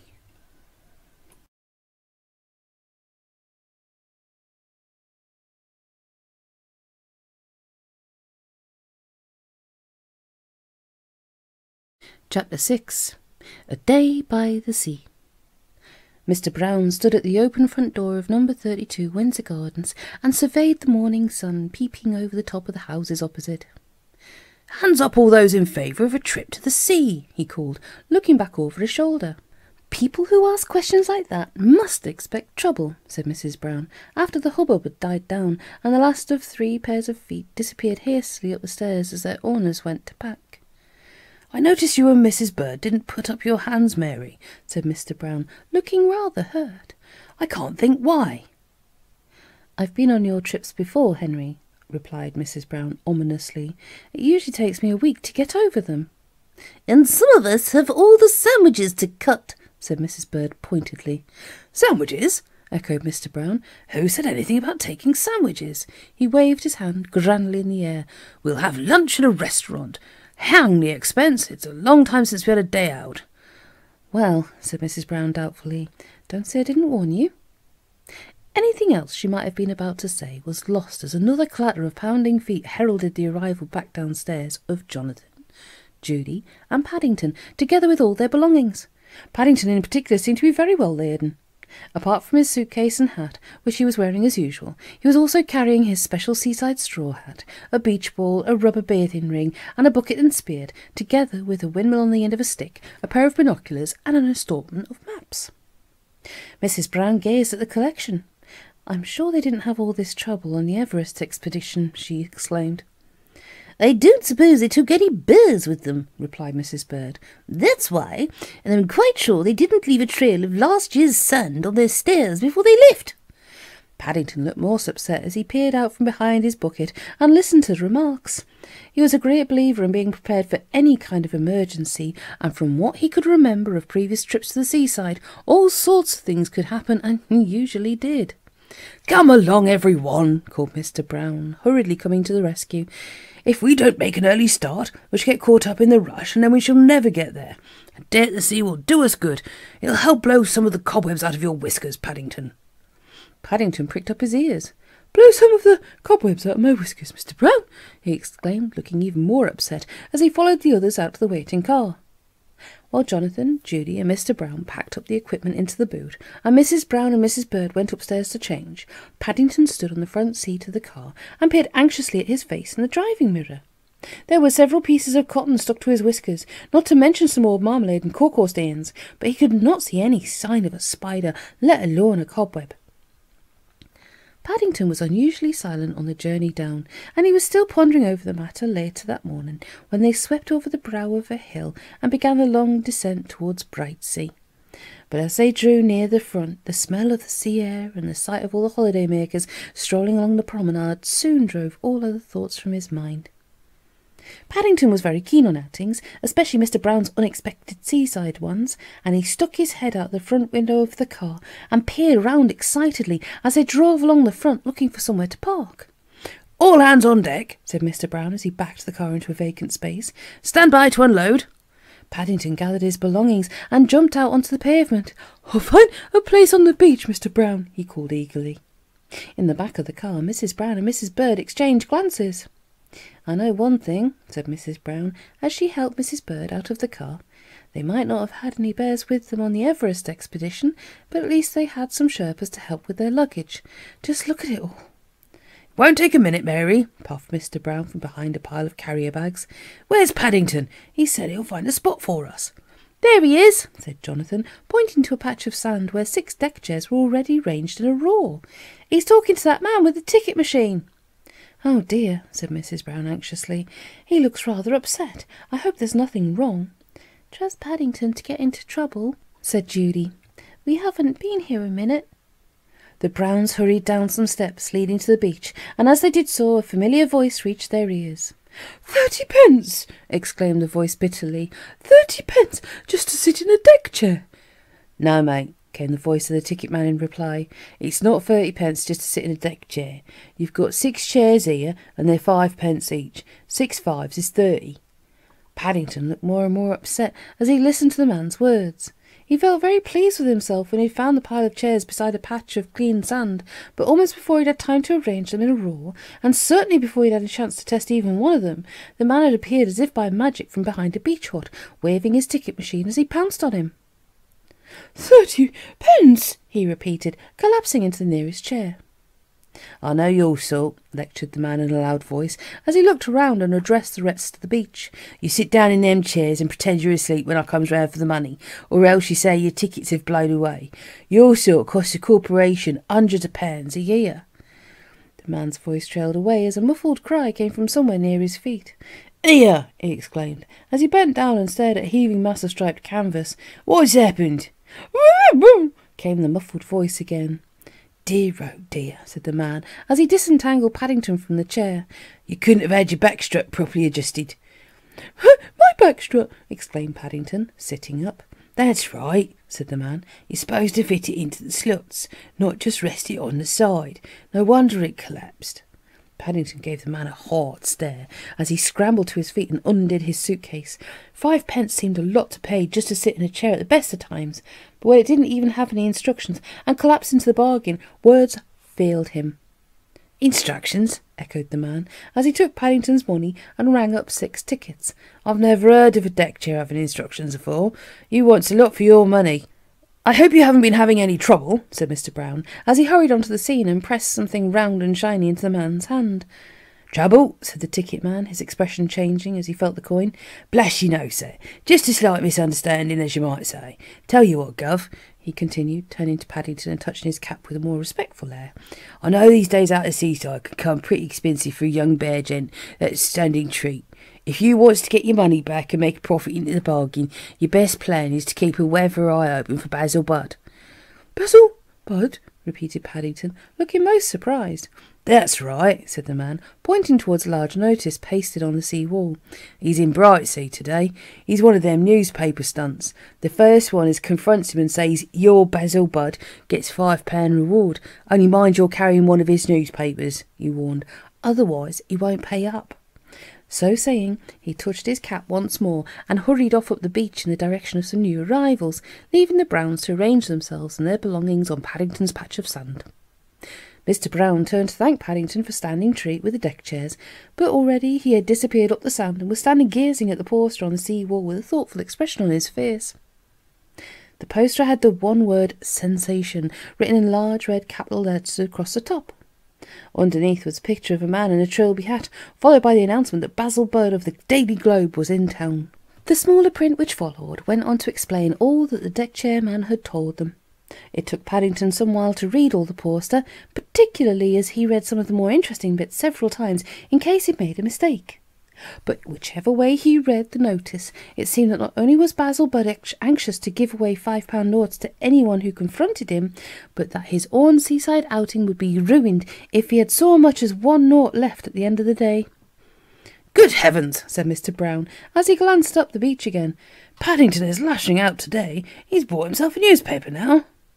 "I pity the person who happens to look anything like Basil Budd," said Mrs. Bird. "I can see there'll be some nasty scenes if they don't pay up." Mr. Brown wriggled into his costume. "Come on, Paddington," he called. "It's time for a bathe." After taking one last look at the poster, Paddington turned and came slowly back down the beach. Although he'd been looking forward all morning to a paddle, he was beginning to have second thoughts on the matter. Paddington liked dipping his paws in the sea as much as anyone, but he didn't want to run the risk of missing £5 reward if Basil Budd happened to stroll by while his back was turned. "Perhaps he's having a paddle himself," said Mrs. Bird helpfully. Paddington brightened at the thought. He took out his opera glasses and peered through them at the figures already in the water. There didn't seem to be any sign of a man wearing a trilby hat, but all the same, a moment later, he climbed into his rubber bathing ring and hurried down to the water's edge, clutching a copy of the Daily Globe in one paw and his suitcase in the other. Mrs. Bird sighed. Paddington was just too far away for her to make out the expression on his face, but she didn't at all like the look of the little that she could see. From where she was sitting, some of the stares he was giving passers-by seemed very hard ones indeed. "Why can't we have a nice quiet day at the sea like any normal family?" she said. "At least it keeps him out of mischief," replied Mrs. Brown, "and we know where he is, which is something." "That's not going to last very long," said Mrs. Bird ominously, as she watched Paddington splash his way along the shore in the direction of the pier. "There's plenty of time yet, you mark my words." Unaware of the anxious moments he was causing, Paddington plodded on his way, pausing every now and then to compare the picture on the front page of his paper with that of a passer-by.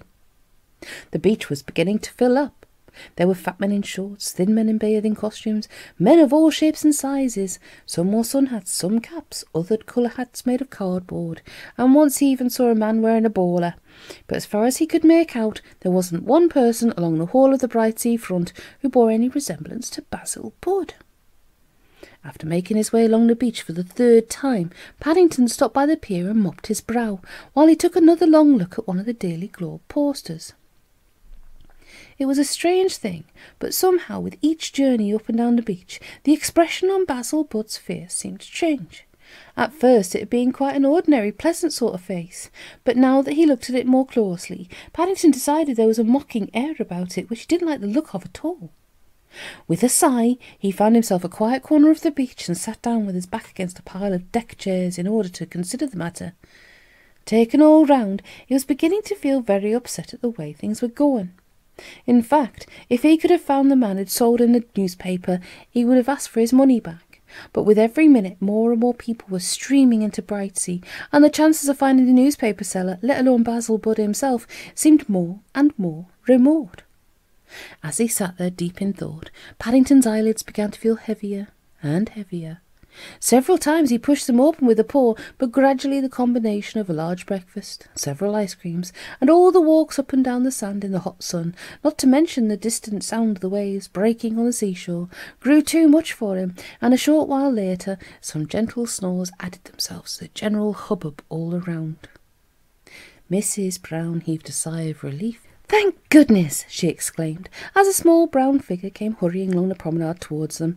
"I was beginning to think something had happened to him." Mr. Brown removed his belongings from the only remaining chair at their table. "About time too," he grumbled. "I'm starving." In order to avoid the crowds, the Browns had arranged to meet for an early lunch on the terrace of a large Brightsea Promenade hotel, and all the family, with the exception of Paddington, had arrived there in good time. Paddington had a habit of disappearing on occasions, but very rarely at mealtimes, and as the minutes ticked by and the other tables started to fill up, the Browns had become more and more worried. "Where on earth have you been?" asked Mrs. Brown, as Paddington drew near. Paddington raised his hat with a distant expression on his face. "I was having a bit of a dream, Mrs. Brown," he replied vaguely. "A dream?" echoed Mrs. Bird. "I should have thought you had plenty of time for those at home." "This was a special seaside one, Mrs. Bird," explained Paddington, looking slightly offended. "It was very unusual." "It must have been," said Judy, "if it made you late for lunch." Mr. Brown handed Paddington a large menu. "We've ordered you some soup to be going on with," he said. "Perhaps you'd like to choose what you want to follow." The Browns looked across at Paddington with some concern. He seemed to be acting more strangely. One moment he had been about to sit down quietly in his chair, the next moment he had jumped up again and was peering through his opera glasses with an air of great excitement. "Is anything the matter?" said Mr. Brown. Paddington adjusted his glasses. "I think that's Basil Budd," he exclaimed, pointing towards a man at the next table. "Basil Budd?" echoed Mrs. Brown. "But it can't be. He's got a beard." "Basil Budd hasn't," said Jonathan. "I've seen his picture on the posters." Paddington looked even more mysterious. "That's what my dream was about," he said. "Only I don't think it was a dream after all. I'm going to confront him." "Oh dear," said Mrs. Brown nervously, as Paddington stood up. "Do you think you should?" But her words fell on deaf ears, for Paddington was already tapping the bearded man on his shoulder. "I'd like my £5, please, Mr. Budd," he announced, holding up his copy of the Daily Globe. The man paused with a soup spoon halfway to his mouth. "No, thank you," he said, looking at the newspaper. "I've got one already."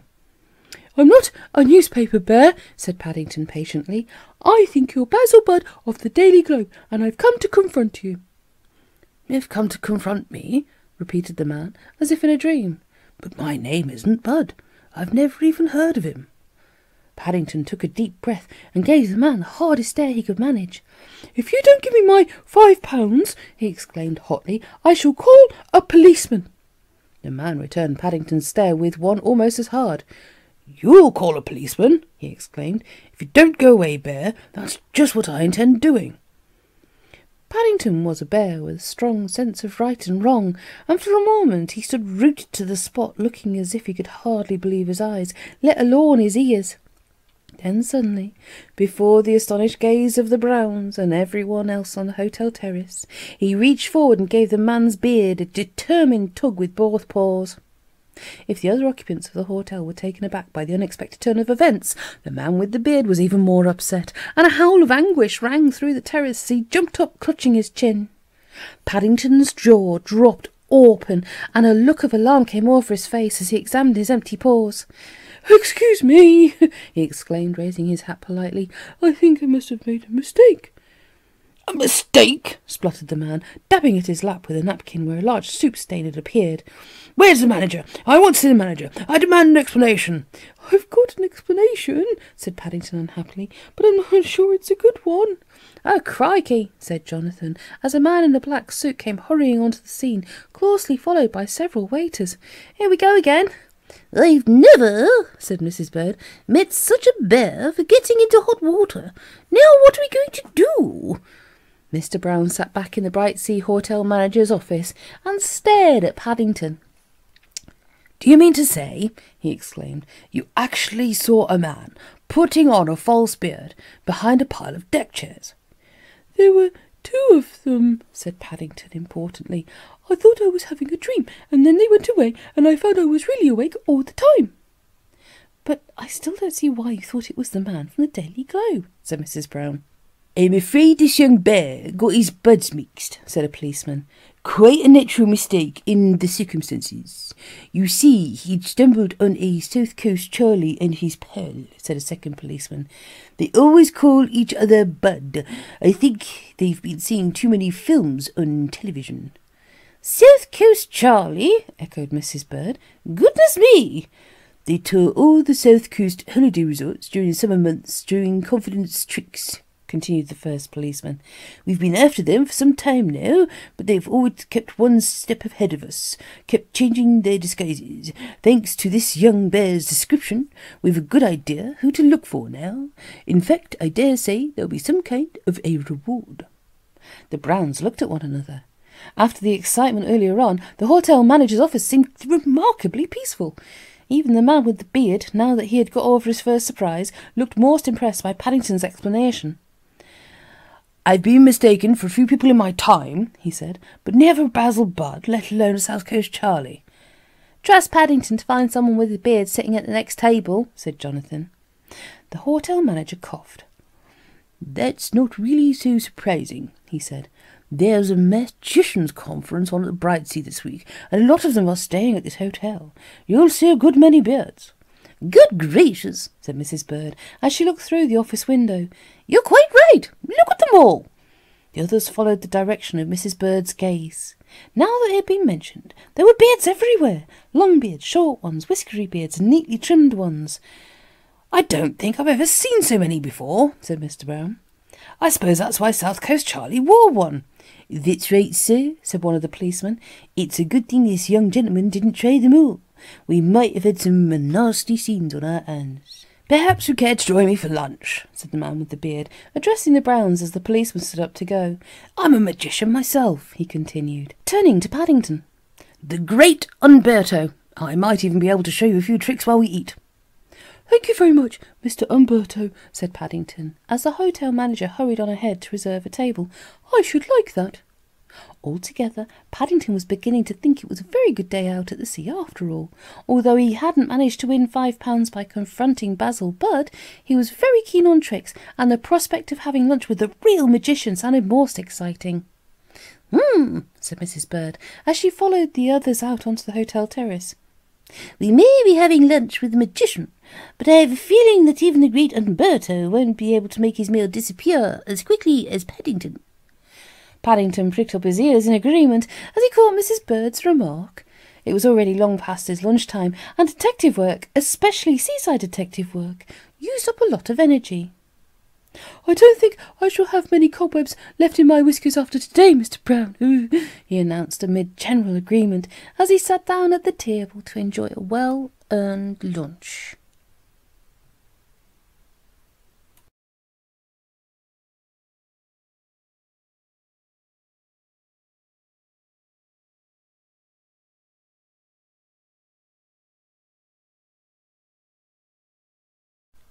Paddington Marches On by Michael Bond. Chapter 7.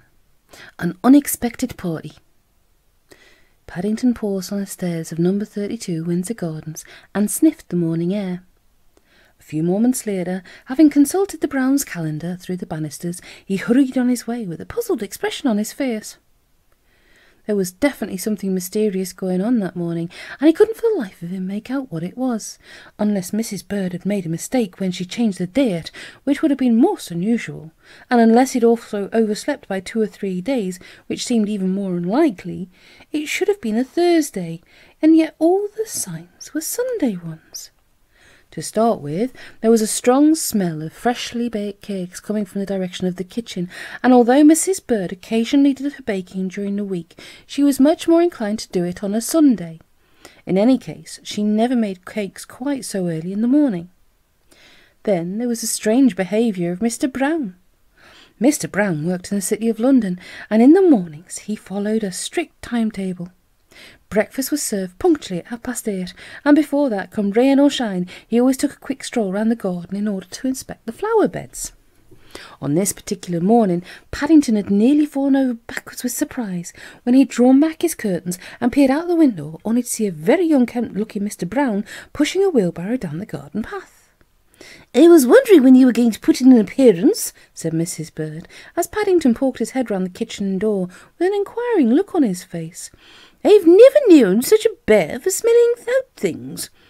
Mrs. Bear hastily closed the oven door before Paddington could see inside, and then began dishing up his breakfast. "Don't go eating too much," she warned.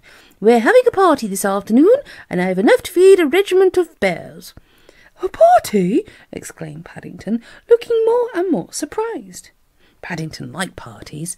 Since he'd been with the Browns, he'd had quite a number of Christmas and birthday ones, but it was most unusual to have a party in between times. "Never you mind," said Mrs. Bird mysteriously when he inquired what it was all about. "It's a party. That's all you need to know. And don't go getting egg all over your whiskers," she warned. "Mr. Gruber's been invited, and Mr. Curry, not to mention quite a few other people." Paddington carried his plate of bacon and eggs into the dining room and settled himself at the table with a thoughtful expression on his face. The more he considered the matter, the more mysterious it seemed. The more surprising thing of all was that the Browns' next-door neighbour had received an invitation, and Paddington decided it must be a very important occasion indeed. Mr. Curry often turned up at the Browns' parties, but almost always it was because he'd asked himself, and very rarely because he'd actually been invited. Jonathan and Judy were most unhelpful as well. They came into the dining room to say good morning while Paddington was having his breakfast, but as soon as he asked what was going on, they both hurried out of the room again. "It's a special party, Paddington," said Judy, squeezing his paw as she left. "Just for you. But don't worry, you'll find out about it later on." Even Mr. Gruber quickly changed the subject when Paddington asked him all about it later that morning. "I think it's meant to be a bit of a surprise, Mr. Brown," was all he would say. "And a surprise wouldn't be a surprise if you knew what it was." Before any more questions could be asked, Mr. Gruber hastily broke a bun in two and gave one half to Paddington before disappearing into the darkness at the back of his shop in order to make the morning caw-caw. When he returned, he was carrying a large book on the caw-caw tray. "I expect we shall be having fun and games this afternoon, Mr. Brown," he said, as he handed the book to Paddington. "I thought you might like to have a browse through this. It's a bumper book of party tricks." Paddington thanked Mr. Gruber, and after he'd finished his caw-caw, he hurried back in the direction of Windsor Gardens. Mrs. Bird had warned him that with a party in the offing, there would be a lot of work to do, and he didn't want to be late home. Apart from that, Mr. Gruber's fun book looked very interesting, and he was anxious to test some of the tricks before lunch. But as it happened, all thoughts of party games passed completely out of his mind as he reached home. While he'd been out, everyone else had been busy, and a great change had come over the dining room. An extra leaf had been put in the table, and the snow-white cloth was barely visible beneath all the food. Paddington's eyes grew larger and larger as he took in the dishes of jelly, fruit and ice cream, and the plates laden with sandwiches and cakes, not to mention mounds of biscuits and piles of jam and marmalade. In the middle of it all, in a place of honour, was a large ice cake. The cake had some foreign words written across the top, but before he had time to make out what they were, Mrs. Bird discovered him and drove him up to the bathroom. "You have to be at the front door to welcome your guests," she warned. "You can collect as many marmalade stains as you like this afternoon, but not before." With that, Paddington had to be content, but as the time for the party drew near, he became more and more excited. The Browns had invited not only Mr. Gruber and Mr. Curry, but a number of the traders from the Portobello Road as well. Despite his habit of driving a hard bargain, Paddington was a popular bear in the market, and by the time all the guests had arrived, the Browns' dining room was full almost to overflowing. When the last of the visitors had settled themselves comfortably, Mr. Brown called for silence. "As you all know," he began, "this is Paddington's party. I have an important announcement to make later on, but first of all, I think Paddington himself wants to entertain you with a few special tricks he has up his paw." Everyone applauded while Paddington took his place on the rug in front of the fireplace and consulted Mr. Gruber's book of party games. There was one chapter in particular which he'd had his eye on. It was called 100 Different Ways of Tearing Paper, and he was looking forward to trying some of them out.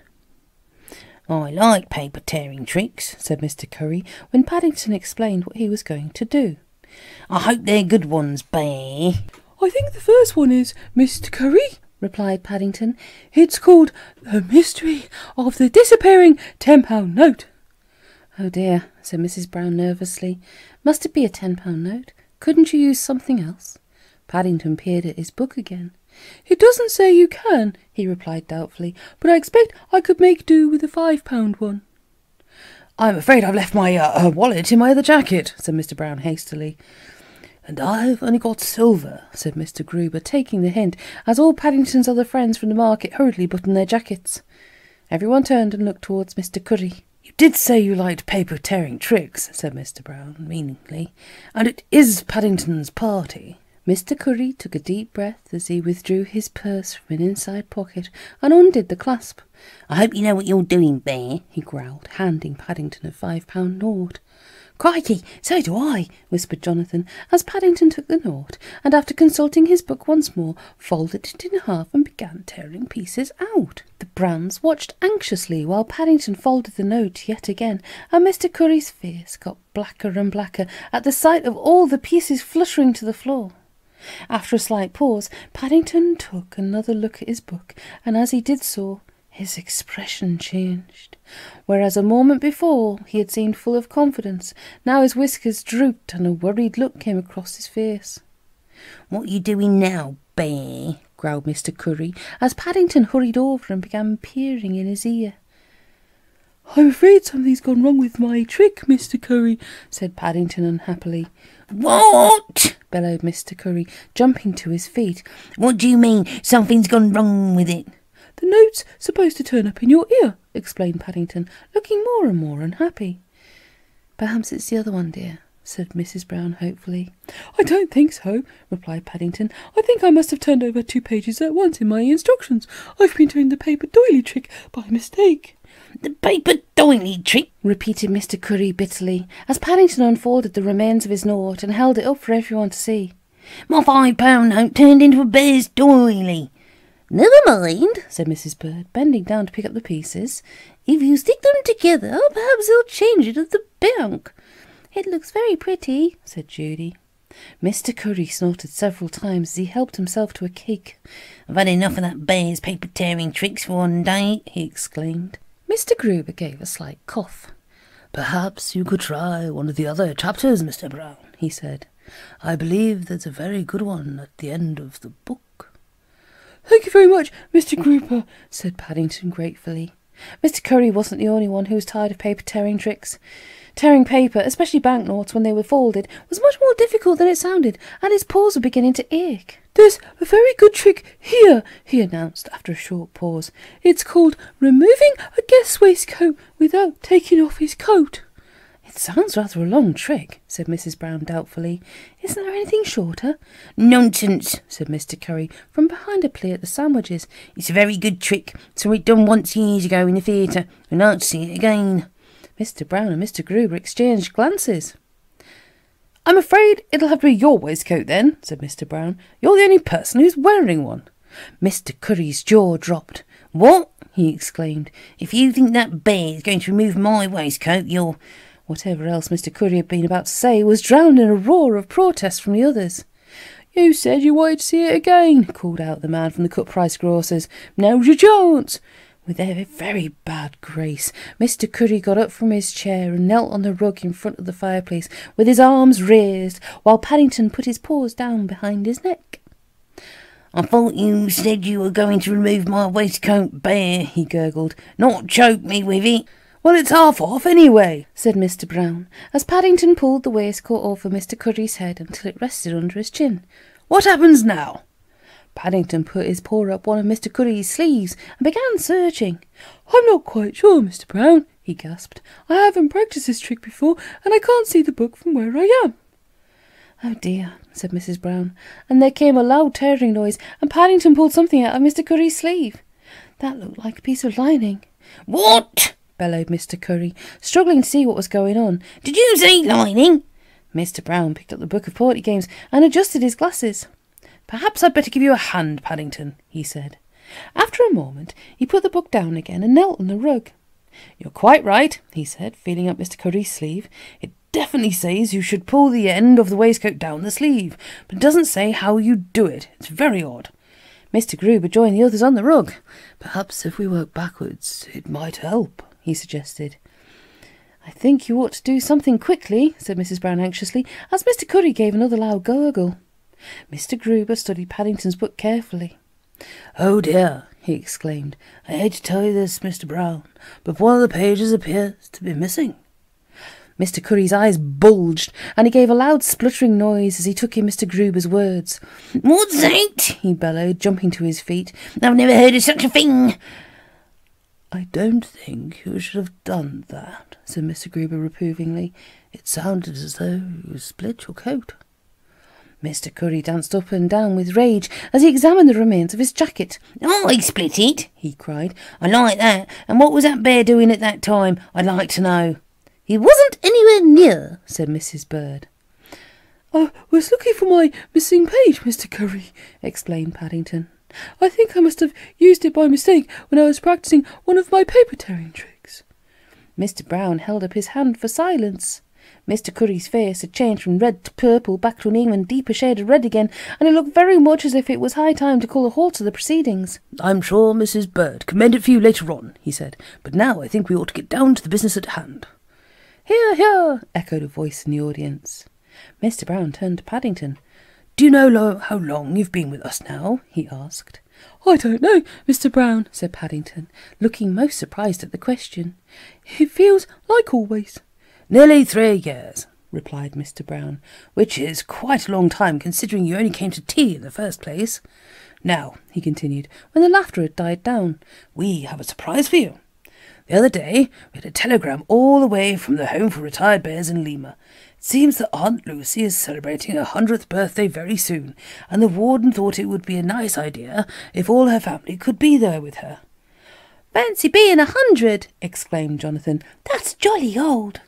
"Bears' years are different," said Mrs. Bird. "They have 2 birthdays a year, for a start," said Judy. "Anyway, Paddington," said Mr. Brown, "however many years it is, she's obviously very old, and it's a big occasion, so we wondered if you'd like to go." "Speech!" cried someone in the back of the room. Paddington thought for a moment. "Will I have to travel in a lifeboat and live on marmalade like I did when I came?" he asked. "No," said Mr. Brown amid more laughter. "I've been to see one of the big shipping companies, and they've promised to give you a cabin all to yourself this time at special bear rates, and a steward who knows all about these things to look after you." Paddington sat down on his chair and considered the matter. Everything had come as such a surprise, and his mind was in such a whirl he didn't know quite what to say, apart from thanking everyone. "I shouldn't say anything," said Mrs. Bird. "I should have a piece of cake instead. I've made one specially." "It's got Bon Voyage written on it," explained Judy. "That means we all hope you have a good journey." "Come on," said the man from the cut-price grocers, as Paddington began cutting the cake. "Let's have a chorus for He's a Jolly Good Bear Cub." For the next few minutes, number 32 Windsor Gardens echoed and re-echoed to the sound of singing as Paddington handed round pieces of cake, and it was noticeable that even Mr. Curry sang, "And so say all of us, as loud as anyone." "It'll sing quiet without you, Bear," he said gruffly, when he paused at the front door some time later and shook Paddington's paw. "Don't know who'll do my old jobs for me." "Oh dear," sighed Mrs. Brown, as one by one the guests departed until only Mr. Gruber was left. "Everything feels so flat now. I hope we've done the right thing." "No more marmalade stains on the walls," said Mr. Brown, trying to sound a cheerful note, but failing miserably as Paddington hurried upstairs, leaving the others to make their way back to the dining room. "I should leave them on," said Mrs. Bird decidedly. "I'm not having them washed off for anyone." "Well, I think you're doing the right thing," said Mr. Gruber wisely. "After all, Paddington's Aunt Lucy did bring him up, and if it hadn't been for her sending him out into the world, we should never have met him." "I know what you're thinking, Mary," said Mr. Brown, taking his wife's arm, "but if Paddington does decide to stay in Peru, we can't really stand in his way." The Browns fell silent. When the telegram from Peru first arrived, it had seemed a splendid idea to let Paddington go back there for celebrations, but now that things were finally settled, an air of gloom descended over everyone. In the few years he'd spent with them, Paddington had become so much a part of things, it was almost impossible to picture life without him. The thought of their perhaps never seeing him again caused their faces to grow longer and longer. Their silence was suddenly broken into by a familiar patter of feet down the stairs and a bump as the dining room door was pushed open, and Paddington entered carrying his leather suitcase. "I've packed my things," he announced, "but I've left my flannel out in case I want to wash before I go." "Your things?" repeated Mrs. Bird. "But what about all the rest of the stuff in your room?" "You'll need a trunk for that," said Judy. Paddington looked most surprised. "I'm only taking my important things," he explained.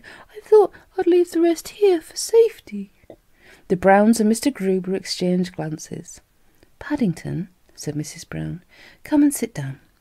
You may not have made much of a speech at the party, but you couldn't have chosen anything nicer to say to us now. You'll never know what it means." "I know one thing it does mean," said Mrs. Bird. "I can wash those marmalade stains off the walls now with a clear conscience. After all," she added, "we shall need plenty of room for fresh ones when Paddington gets back. That's most important." In the general agreement which followed Mrs. Bird's remark, Paddington's voice was the loudest of all. There was a contented expression on his face as he settled back in his armchair. Although he was most excited at the thought of seeing Aunt Lucy again, he was already looking forward to his return, and he felt sure that on a journey all the way to Peru and back, he would be able to collect some very unusual stains indeed.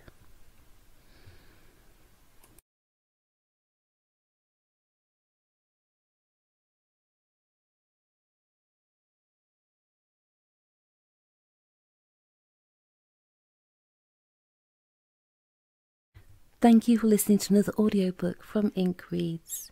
If you enjoyed this one and would like to hear more, why not subscribe and hit the notifications bell? Why not leave a comment? Let me know what you think, and always open suggestions for other books to read. Thank you for listening.